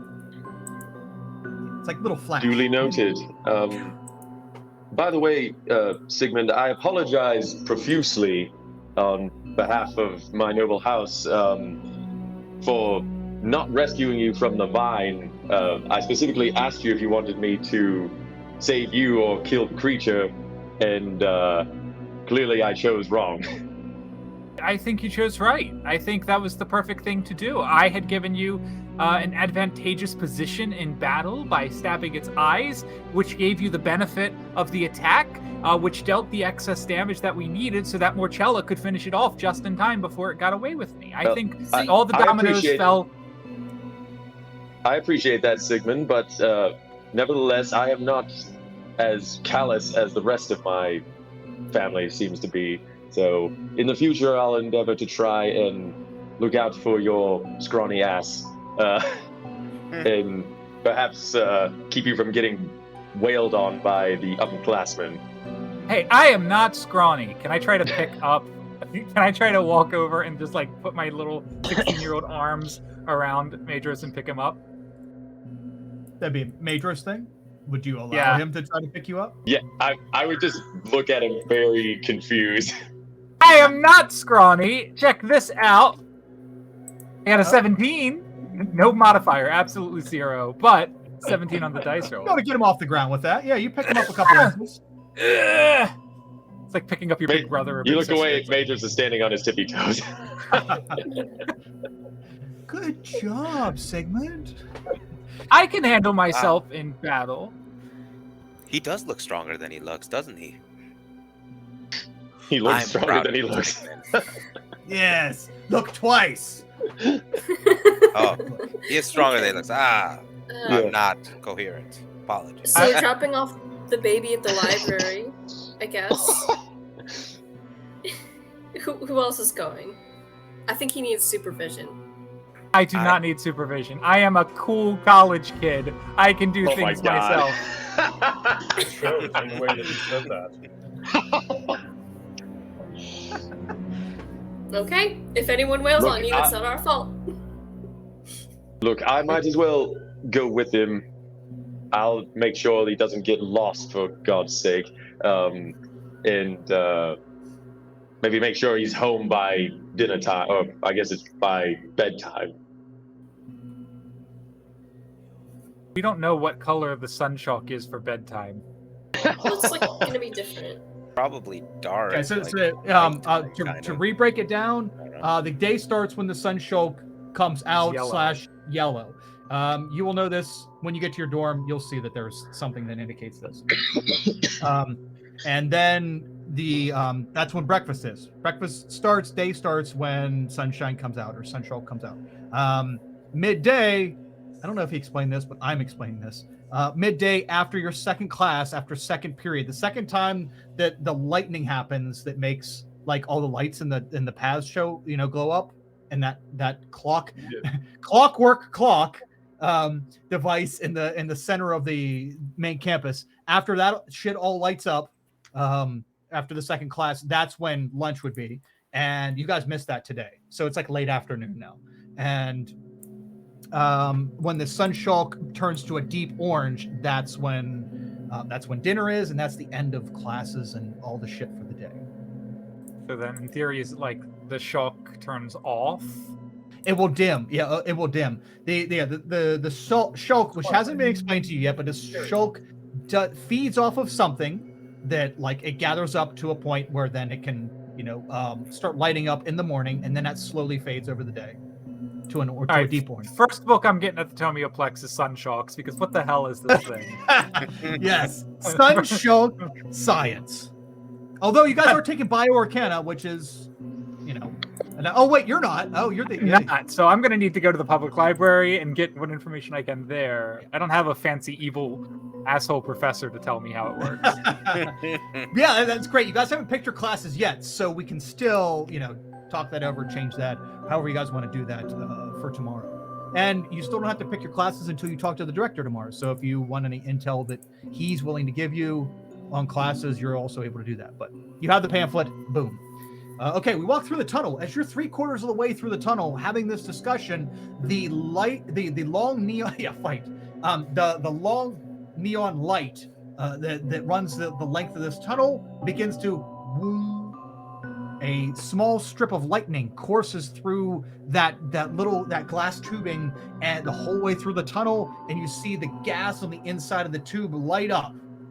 And it is it's green because that's the motif here in the material path. So the green gas lights up.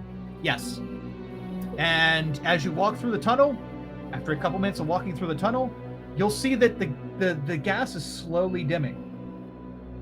So if you were to try to wager out how much time it would take for it to completely dim off of averages and whatnot, basically it only lasts a few minutes to indicate that this is the changing of classes. So get your ass, either to the path you're going to or out of the path you're going to before the light goes out or you're late. We had to have some medieval version of fucking class bells here, and this is it, damn it. So yeah, you make your way out of the tunnel well before this light goes out.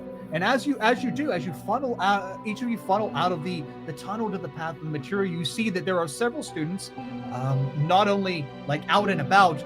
It was pretty barren when you guys came here before because classes were going on, but there are several students going to and fro, but there are also a small gaggle of students heading in your direction, heading towards the path of the material because it is class change.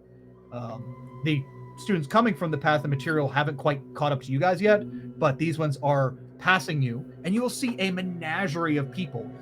You see a Loxodon man, you'll see a couple of elven folk, and you'll see a a centaur woman who is actually, let me show you a picture of her because she is a person. Actually, this James, this is another throne. She looks like she's not a student because she had a class elsewhere. There we go, James. It is in Discord. That is that is a professor. That's a professor. That's a professor. Jesus. Good God. I want to take lessons from her.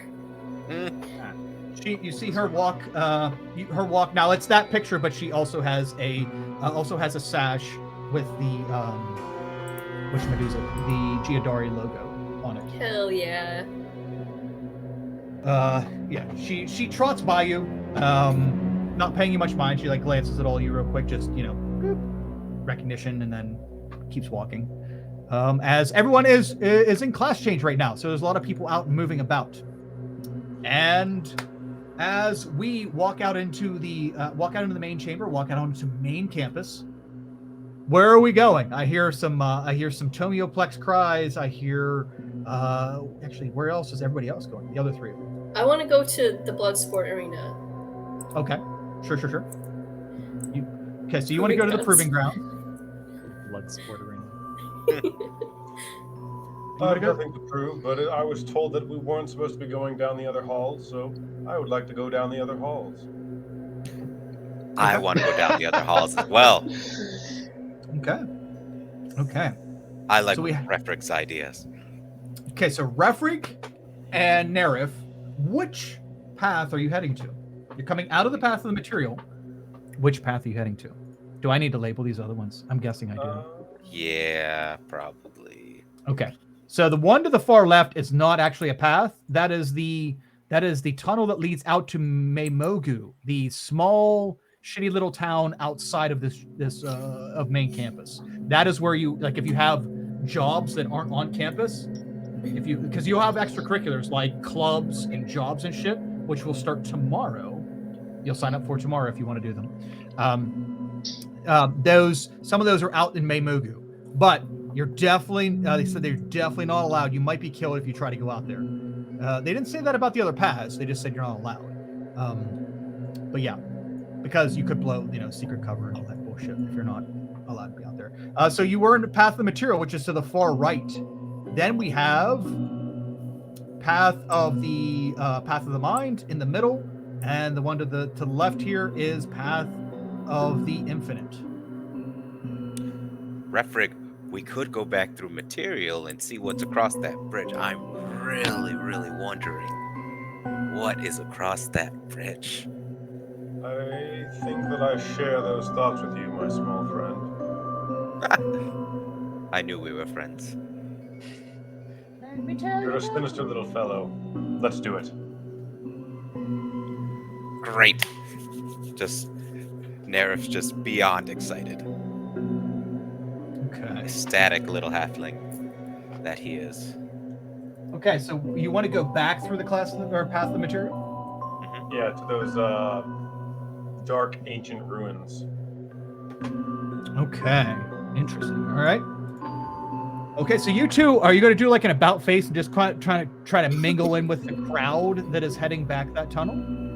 Yes. All right, are we having any discussion before we split up here? Because after we do, there won't be any communication between groups. Split the party. Split the party. Okay. This will totally not bite We you. at least tell the group where we're headed. Like, well, if you're off to the library, I'm off to whatever the hell that place was, because there's something dark back there, and I am interested in that. Okay. Shocker. Fucking emo. Anyone want to come with? It's going to be very fun, I think. He specifically said to... not to do it, and But you're things that going you're to not do it. supposed to do are the most fun things. I disregarded half of what that man said. So you still think No, he's you your father then? Not that half. Usually I laugh in the face of authority, but I feel like my wisdom's winning out here to say no. Then Persuasion you'll check. join us. No. No, I need to go wail on some other students. See what they have. What kind of powers they have. By all means, prove yourself. Yes, They'll freshman prove fight. themselves. Freshman fight. Freshman fight. All right. Okay, so Morchella, you begin to walk over towards the proving grounds. Refrig and Nerif, you do an about face and head back into the tunnel as students slowly file by. You kind of just mingle in with the crowd and begin walking back as though you're supposed to be there. This is going to be great. So Sigmund and Madros, you stand there as the other three walk away. What would you like to do? But You don't time to have go to read some chaperone books, me. Sigmund? Look, I just want you to know up front, like, you don't have to do this. If you're interested in reading, please, by all means, I can show you some amazing places to start. But, it's going to be a lot of me just kind of sitting there quietly with my head in the books.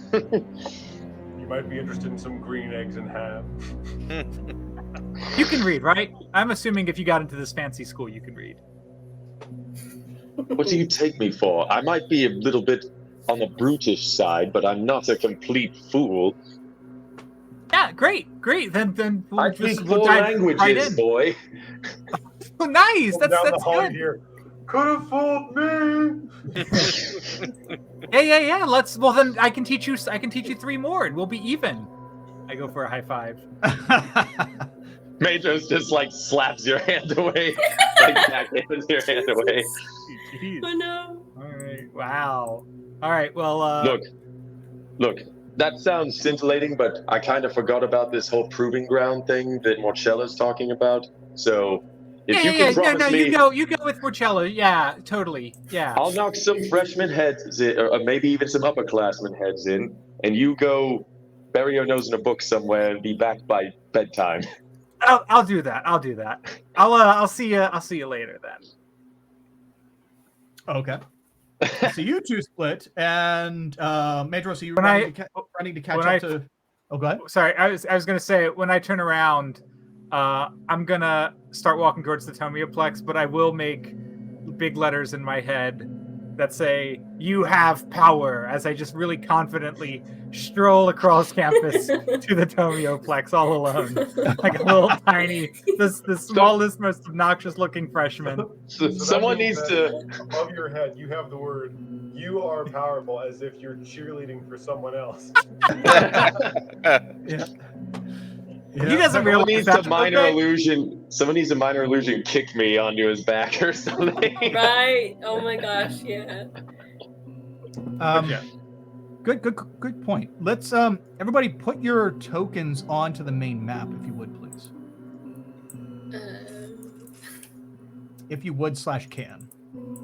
There we go. And then just kind of like generally where you're going. And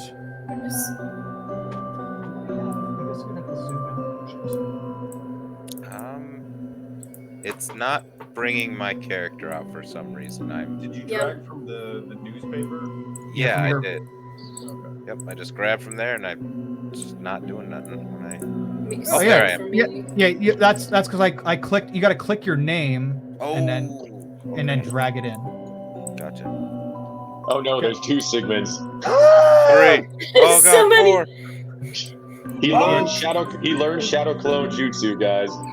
Jesus. Guys, you can add multiples of yourselves, just so you That know. didn't take You can only long. do 26, or however many characters there are in our arcane alphabet.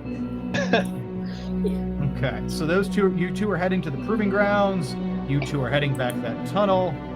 Okay. What can we fit in today? We have limited time here, so let's start with the proving grounds. Yeah. I don't think it's gonna be a fight though. You know what? I want that I just want to spar. Yeah, but I want it to be something. Like I want it to amount to something for you. So, you know, if you have the opportunity to kick an upperclassman's ass, I want you to do it. Yeah, more than likely it's gonna be them beating our asses. So, we'll see. We'll see. Remember, they can't be that far ahead. Well, I mean, when you have this many hit points, yeah, I guess a level or two is pretty rough. Oh, James, you are on point. James, you are on point. Though I'm just kind of going to point out that I'm going to forego the proving grounds because I want to have the time to make it a thing. Not like a long battle thing, but something quick that she can walk away with stuff.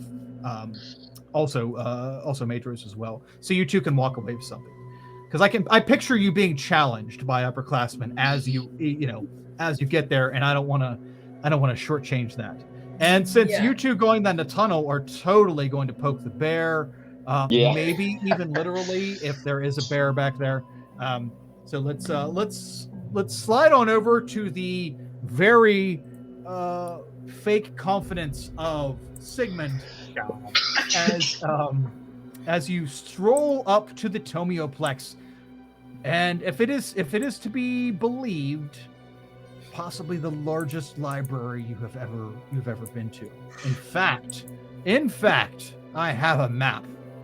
I have never used this. I hope it doesn't have spoilers on it. If it does, oh wait, is there a no? That's something different. Let me see here. All right, this is let's see what happens when I do this. Boop. I see a big black screen. I guess there's a fog of war or something on. Oh, there is? Awesome. Good, even better. Maybe, yeah, because I don't see anything except black. That's fine. I'm going to reveal the first chamber as you walk in. Reveal. Oh, I get a dungeon crawl, guys. Look at this. Oh my gosh. You get your own dungeon. What the? I said reveal. You All the son of loot a... is knowledge. You've activated my trap card. I just had the worst premonition that Sigmund gets bullied by even bigger nerds in the library. Like a freshman. Get some ideas. Oh my god. Why is this not You know, revealed? the good- Even worse. Wait, Sigmund, are you not seeing this? I see I'm just not a seeing black anything rectangle. either. I'm not either. Same. Reveal Reset permanent darkness. I don't. What? Have you tried Swords of Revealing Light? Why is it not revealing it? That is super weird. Okay, reset permanent darkness.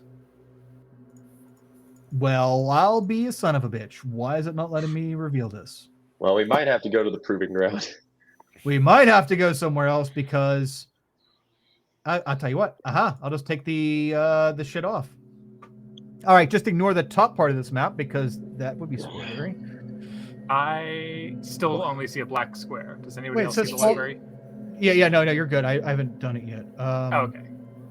No, it says Fog of War's off. What is going on here? All right, hold on. Something. Oh, do you have to put your guy on the screen? Oh, I don't think so. Yeah, that didn't do anything. I've never seen that happen before in Roll20. Yeah, I don't know, dude. It says Fog of War's off. Dynamic lighting is okay, off. Oh, maybe it's dynamic lighting. Oh, whoa! There you go. There Okay, we go. that whatever that was, that made it bring. It was that dynamic brought it lighting. You had to have your token on there and have vision because this is set up to have dynamic lighting. Oh, geez, yeah, okay. We're not going to do that because I don't feel like it. Yeah. If this was a dungeon crawl, that would be okay. Hold on. Now we're good because now this is Fog of War. If this was a dungeon crawl, that'd be fine. But in this, like for this, it really doesn't matter. So, oh wow, sorry viewers, it hasn't updated for them. I think it has, but you just got to scroll down. It's only showing the Fog of War part at the top. Oh yeah, that's right. Oh, cool. Yeah. Cool. All right. Oh wow, I'm frozen on stream. It's a little laggy, but just give it a second; it'll catch up. Oh, that's okay. It's like you said, your laptop is just a little old, but it worked. It's there. I got it. You know what's crazy? I bought this like 3 months ago. It's just that cheap. Wow. Never again. Never buy a $250 laptop, children. Never do it. But when my Steam Deck gets here, hell yeah. I plan. How long ago did you order that thing? Good question. Here's the real question: did you order it day one? No. If Yeah, you that's the didn't, problem. You're going to be waiting until like 2023 or 2024. No, I checked. Mine says it should be around October 2022. Really? I was post Q2 for so I ordered it like April. I think April, something like that. We'll see how that pans out. Yeah, you're right. I'm not expecting it, but that's what Steam says. That's what Valve says. Is it should be around October, but I'm not holding my breath.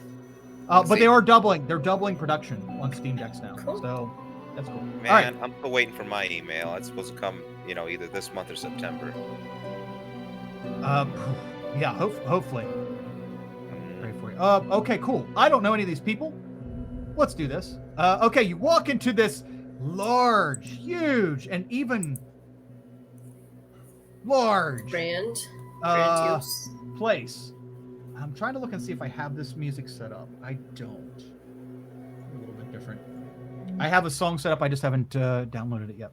Haven't bought it yet. So yeah, you walk into this large, open, enormous library place thing, and you see there are a bunch of seating areas right here. There looks to be some kind of little shopping rooms right in here to the right and left, and there's a fountain right in front of you, I think.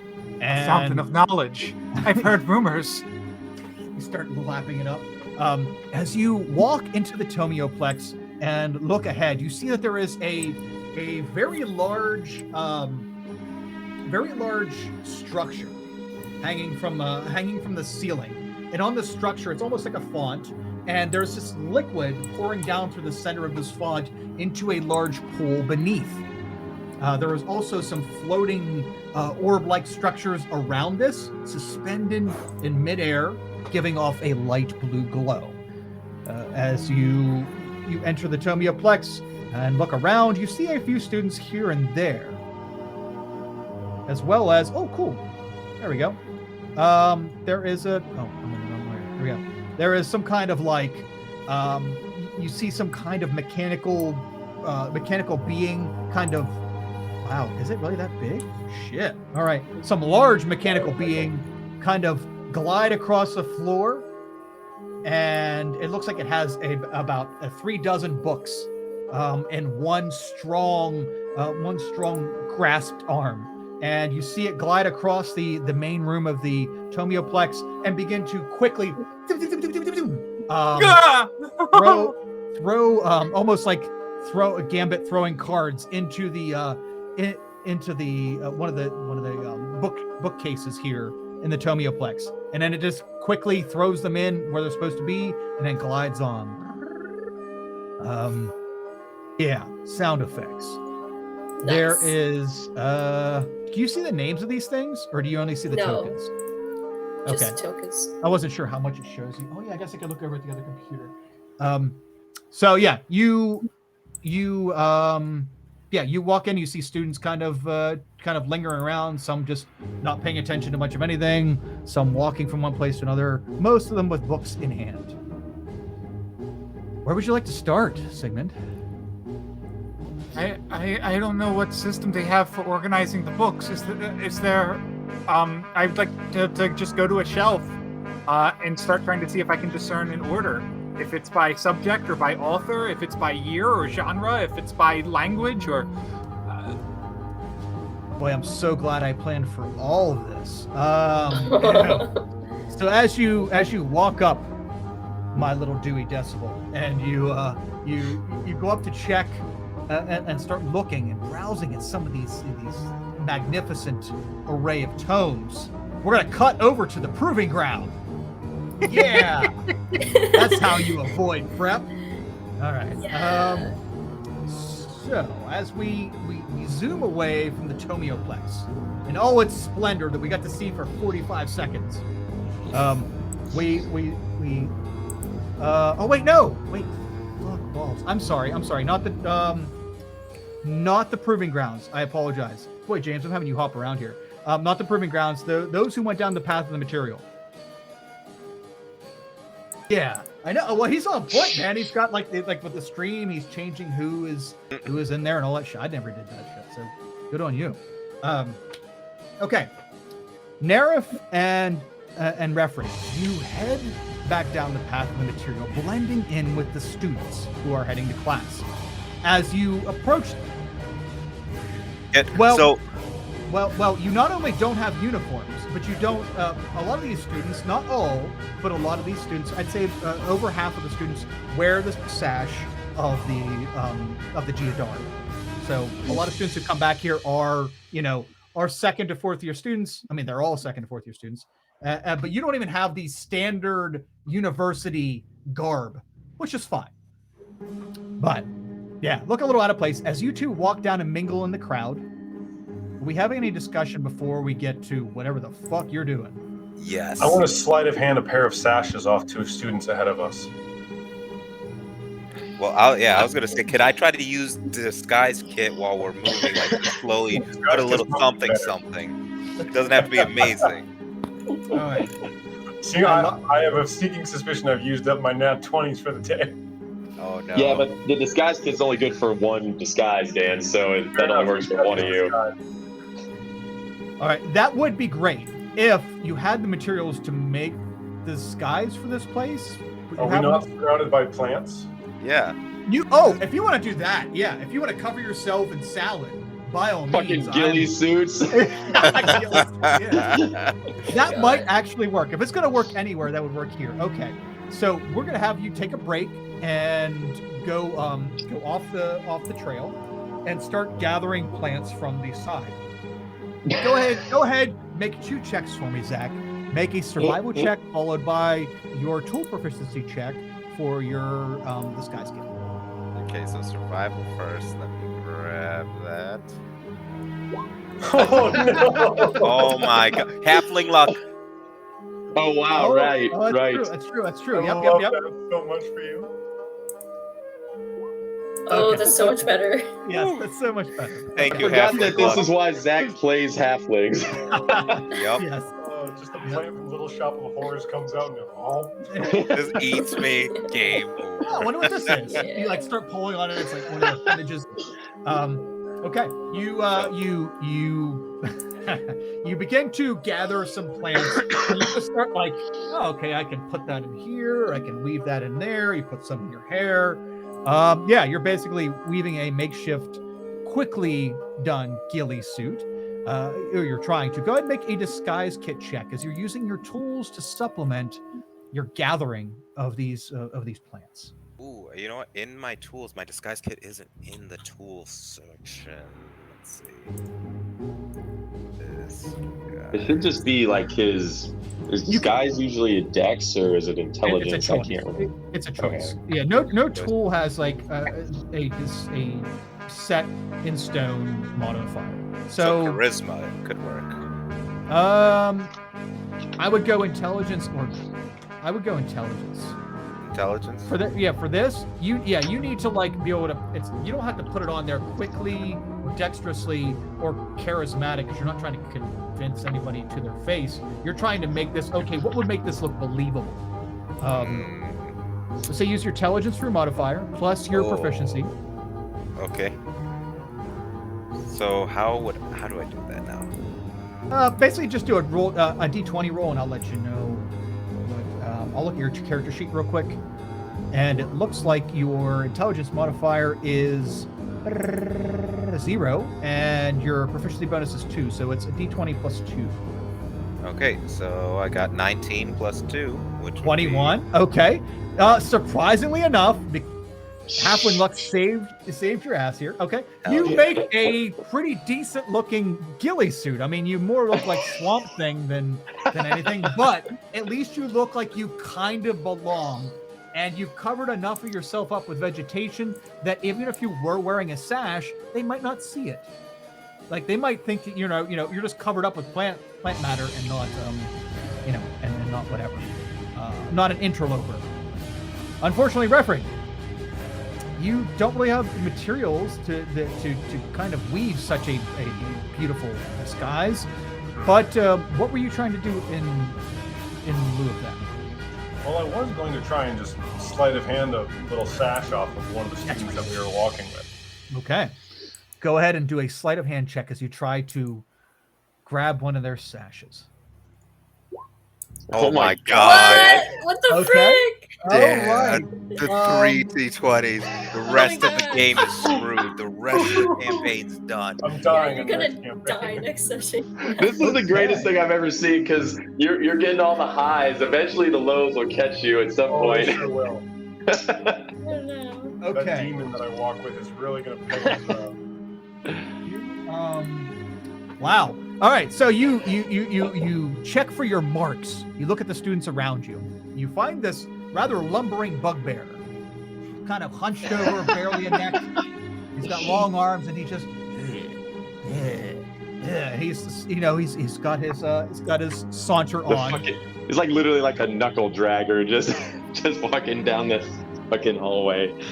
Yeah. And as you follow him, you just gingerly.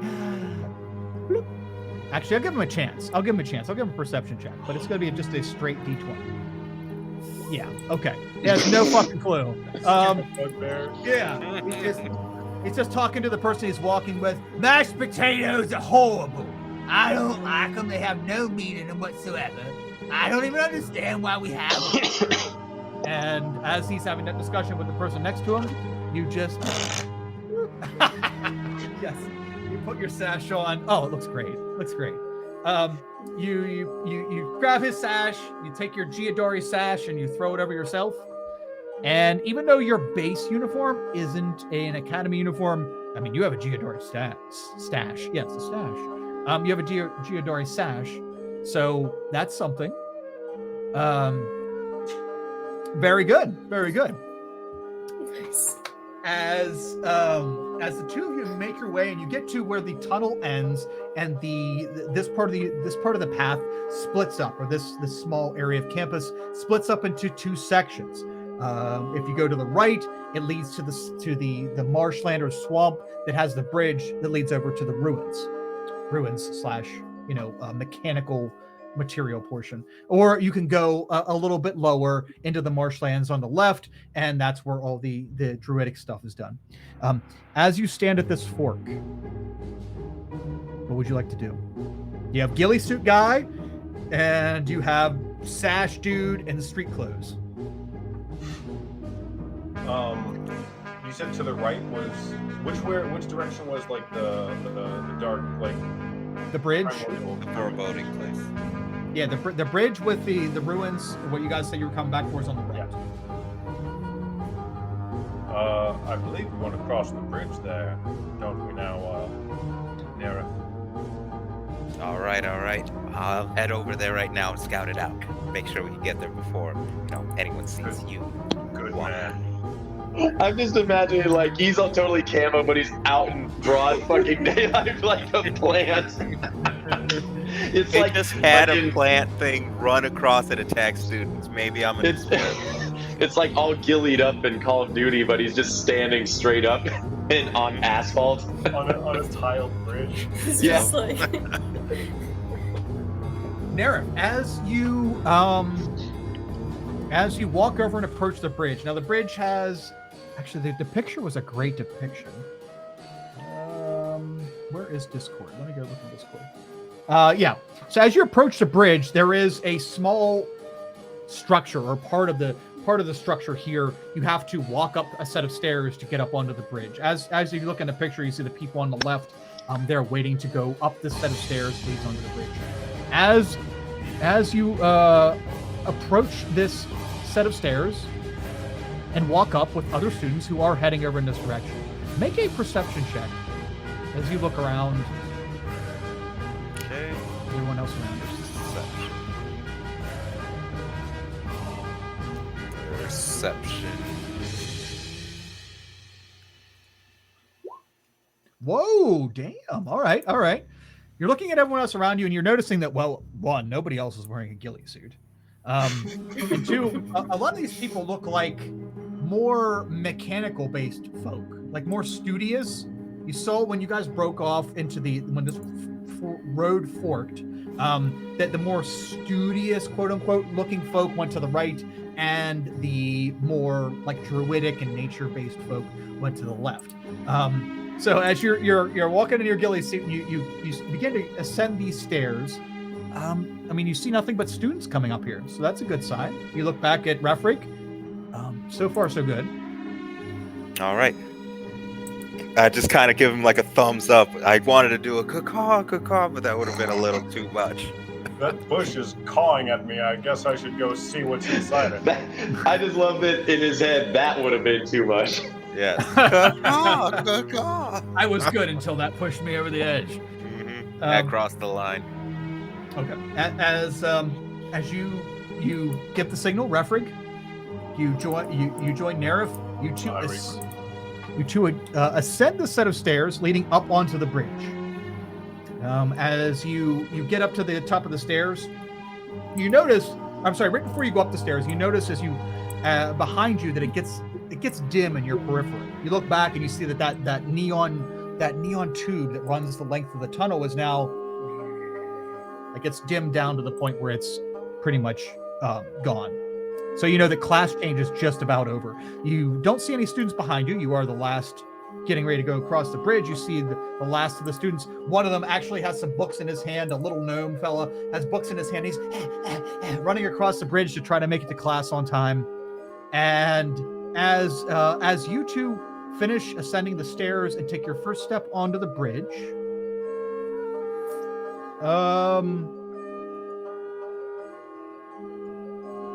we'll say Nerif 1 and 2 and Refrig 3 and 4. Nerif, even through your ghillie suit, you feel a gentle caress across your neck, the right side of your neck. It is cold, and it is it feels like steel, but not like a blade, but like more like a steel pipe. Oh, thank God. Yeah, it doesn't feel like somebody's holding a blade to your neck. But you feel this gentle caress of something of cold. I want to try not to make it sound sexual, but like cold and stiff across your neck, and you hear this whisper in your ear, in your right ear. Where do you think you're going, Tommy? Refric, you look up, and the light from the sunshulk in this chamber is almost blotted out from the shadow cast by the thing that has something up against Nero's neck. We're gonna find out what that thing is next session. That's where we're gonna end. Refric, Nice. don't let me die, Refric. Jesus. Wouldn't dream of it, darling. I just love that referee continues to avoid consequences for his actions. Yeah. I knew that Nerif was going to be the one that landed on just because of Dan's uncanny good luck. There's been some good fortune for this sinister fellow that I seem to be playing. We are. I mean, your class has an ability called Dark One's Own Luck. I'm not sure when that comes online for you or not. I think it's level 6 or something, but Oh, Dark One's Blessing. the Dark One's Blessing. I think I just have it. I don't think that's something. Is that a level? Oh, wait, sorry, here. no, that's kind of unrelated. Yeah, that's like a spell selection thing, I think. Ooh. There you go. All right, guys. That is our session for this week. Woo! That is that was very good. Very good. Yay. Super anxious to see how this turns out. I know what's getting ready to happen with the guys on the bridge, or I should say, I know what's there. But I don't know how they're going to handle it, how they're going to get out of it, and why they were dumb enough to try this in the first place. But you only live once. Maybe. We'll see. Oh God. Maybe into the third session. Yeah. Maybe But have shorter character campaign. sheets. Yeah, Ready. it's a short campaign. This will be like Return of the King when Saruman dies in the opening 5 minutes of the movie. Weed it out. But that's okay. Investigating these mysteries sometimes worth it. And then we'll get to check in with Sigmund and see what he is learning, what he gathers, and what he experiences at the Tomioplex. Because there's several people here. Who knows? You might see something crazy, like learn something, or Figment doesn't know. That's why he's here, to know, because knowledge is power. It's like it's written on your face. Practically. And Morchella and oh god, I wanted to say macchiato, but yeah, more Madros. There we go, Madros. Madros, and probably some battle with some upperclassmen. Who knows? Next week we should open up in 2 weeks. Should open up in a feisty. Not even first day. Holy crap! Not even first day. Yeah. Everyone, thank you so much for joining us. Let's go around and do some. We lost somebody. We lose Dan. We lost Dan. Well, if ever there was a time for him to peace out accidentally or undetected. He did say something about a bad thunderstorm where he was at an hour ago might take his power out. So That's a great time to leave, though. Yeah. Not in the middle of gillying up. Yeah. So he made it through the whole session, which is good. Let's go around and let's do a little outro. You know what? There is and for those of you watching, there's a lovely system that I heard spoken by a TTRPG person on a panel at PAX Unplugged. It's called Stars and Wishes. That is a cool thing to do after sessions. So we're gonna go around, everybody do your outro, right? If you have anything to plug, just say what your character thought about the session. But Stars and Wishes is a star you as a person or you as a player would give a star, meaning something you really liked about today's session, and then a wish. A wish being something that you would either seen explored and further in the campaign after today, because of today's session, or something you would like to see in general, right? So whether it be something you'd like to see improved or something you would like to explore. Like for today, it would be, let's say, Morchella. You're like, my star was I really liked getting to speak to the professor. Or you could like exploration. I would really like to see in the future me fight 38% of this campus in hand-to-hand combat. Whatever everything is. But that way, it not only gives ideas for me to help add things into the campaign, but also lets me know what's working and what's not for all of you, so that I can help improve the experience. So let's go around. We'll start with Eric. Eric, hey brother, how was your session? Any closing thoughts and stars and wishes for this session?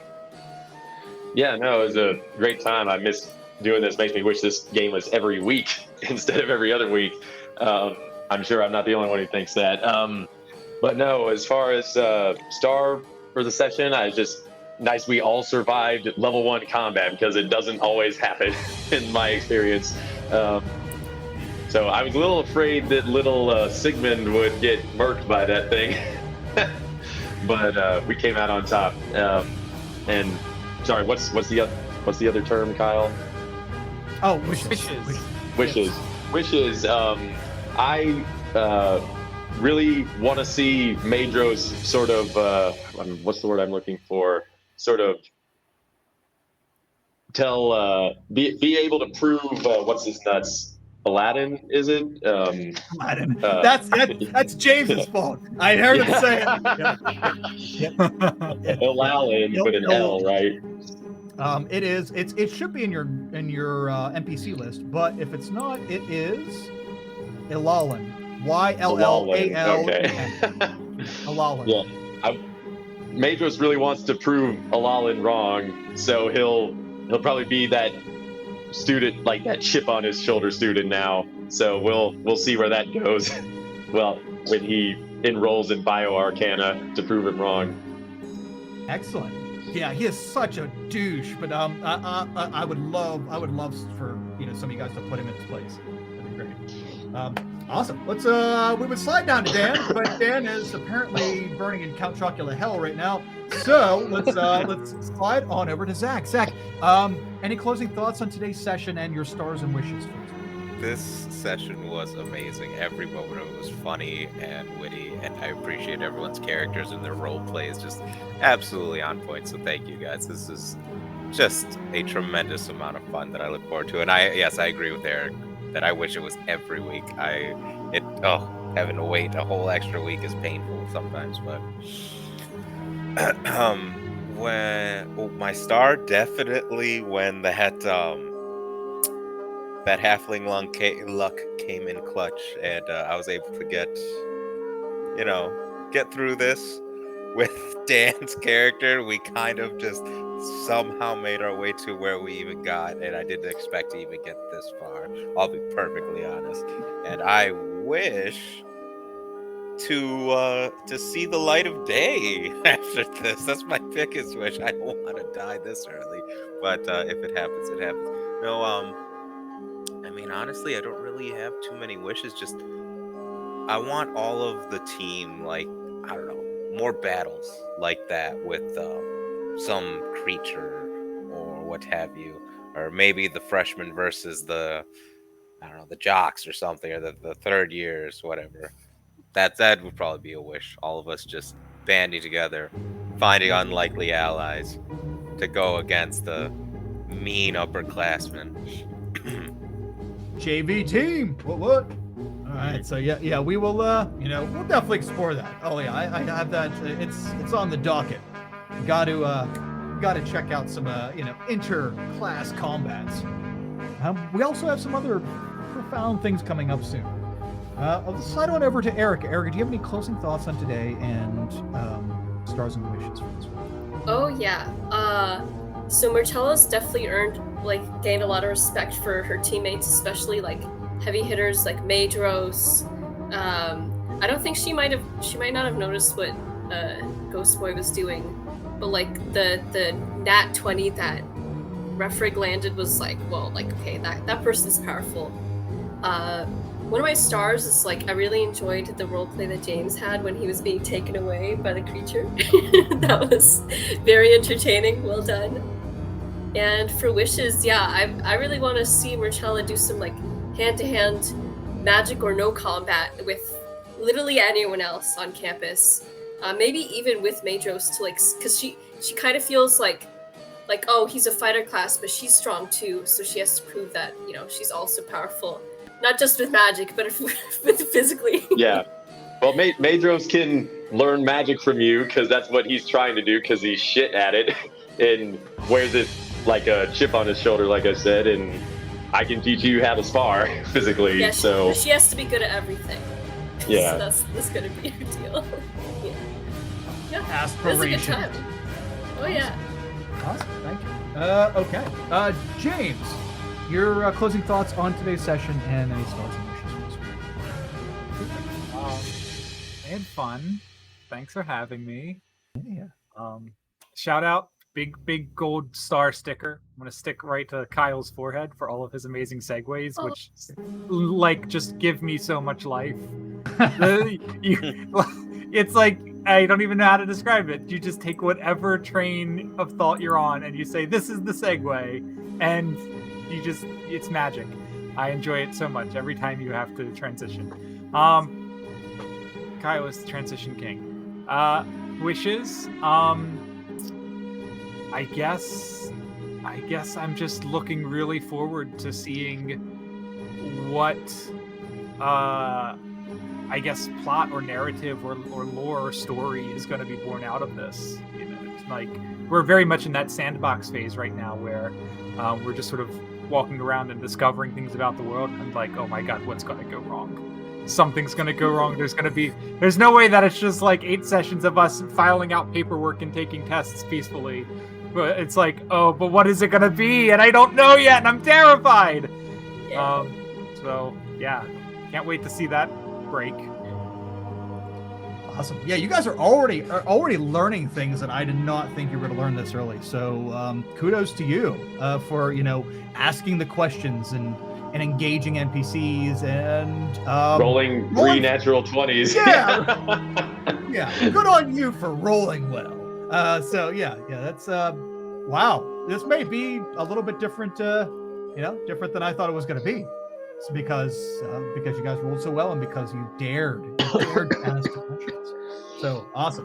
I think you'll be pleasantly surprised, or maybe not pleasantly for some of you, but you will be surprised and we'll have a great opening to next session because damn.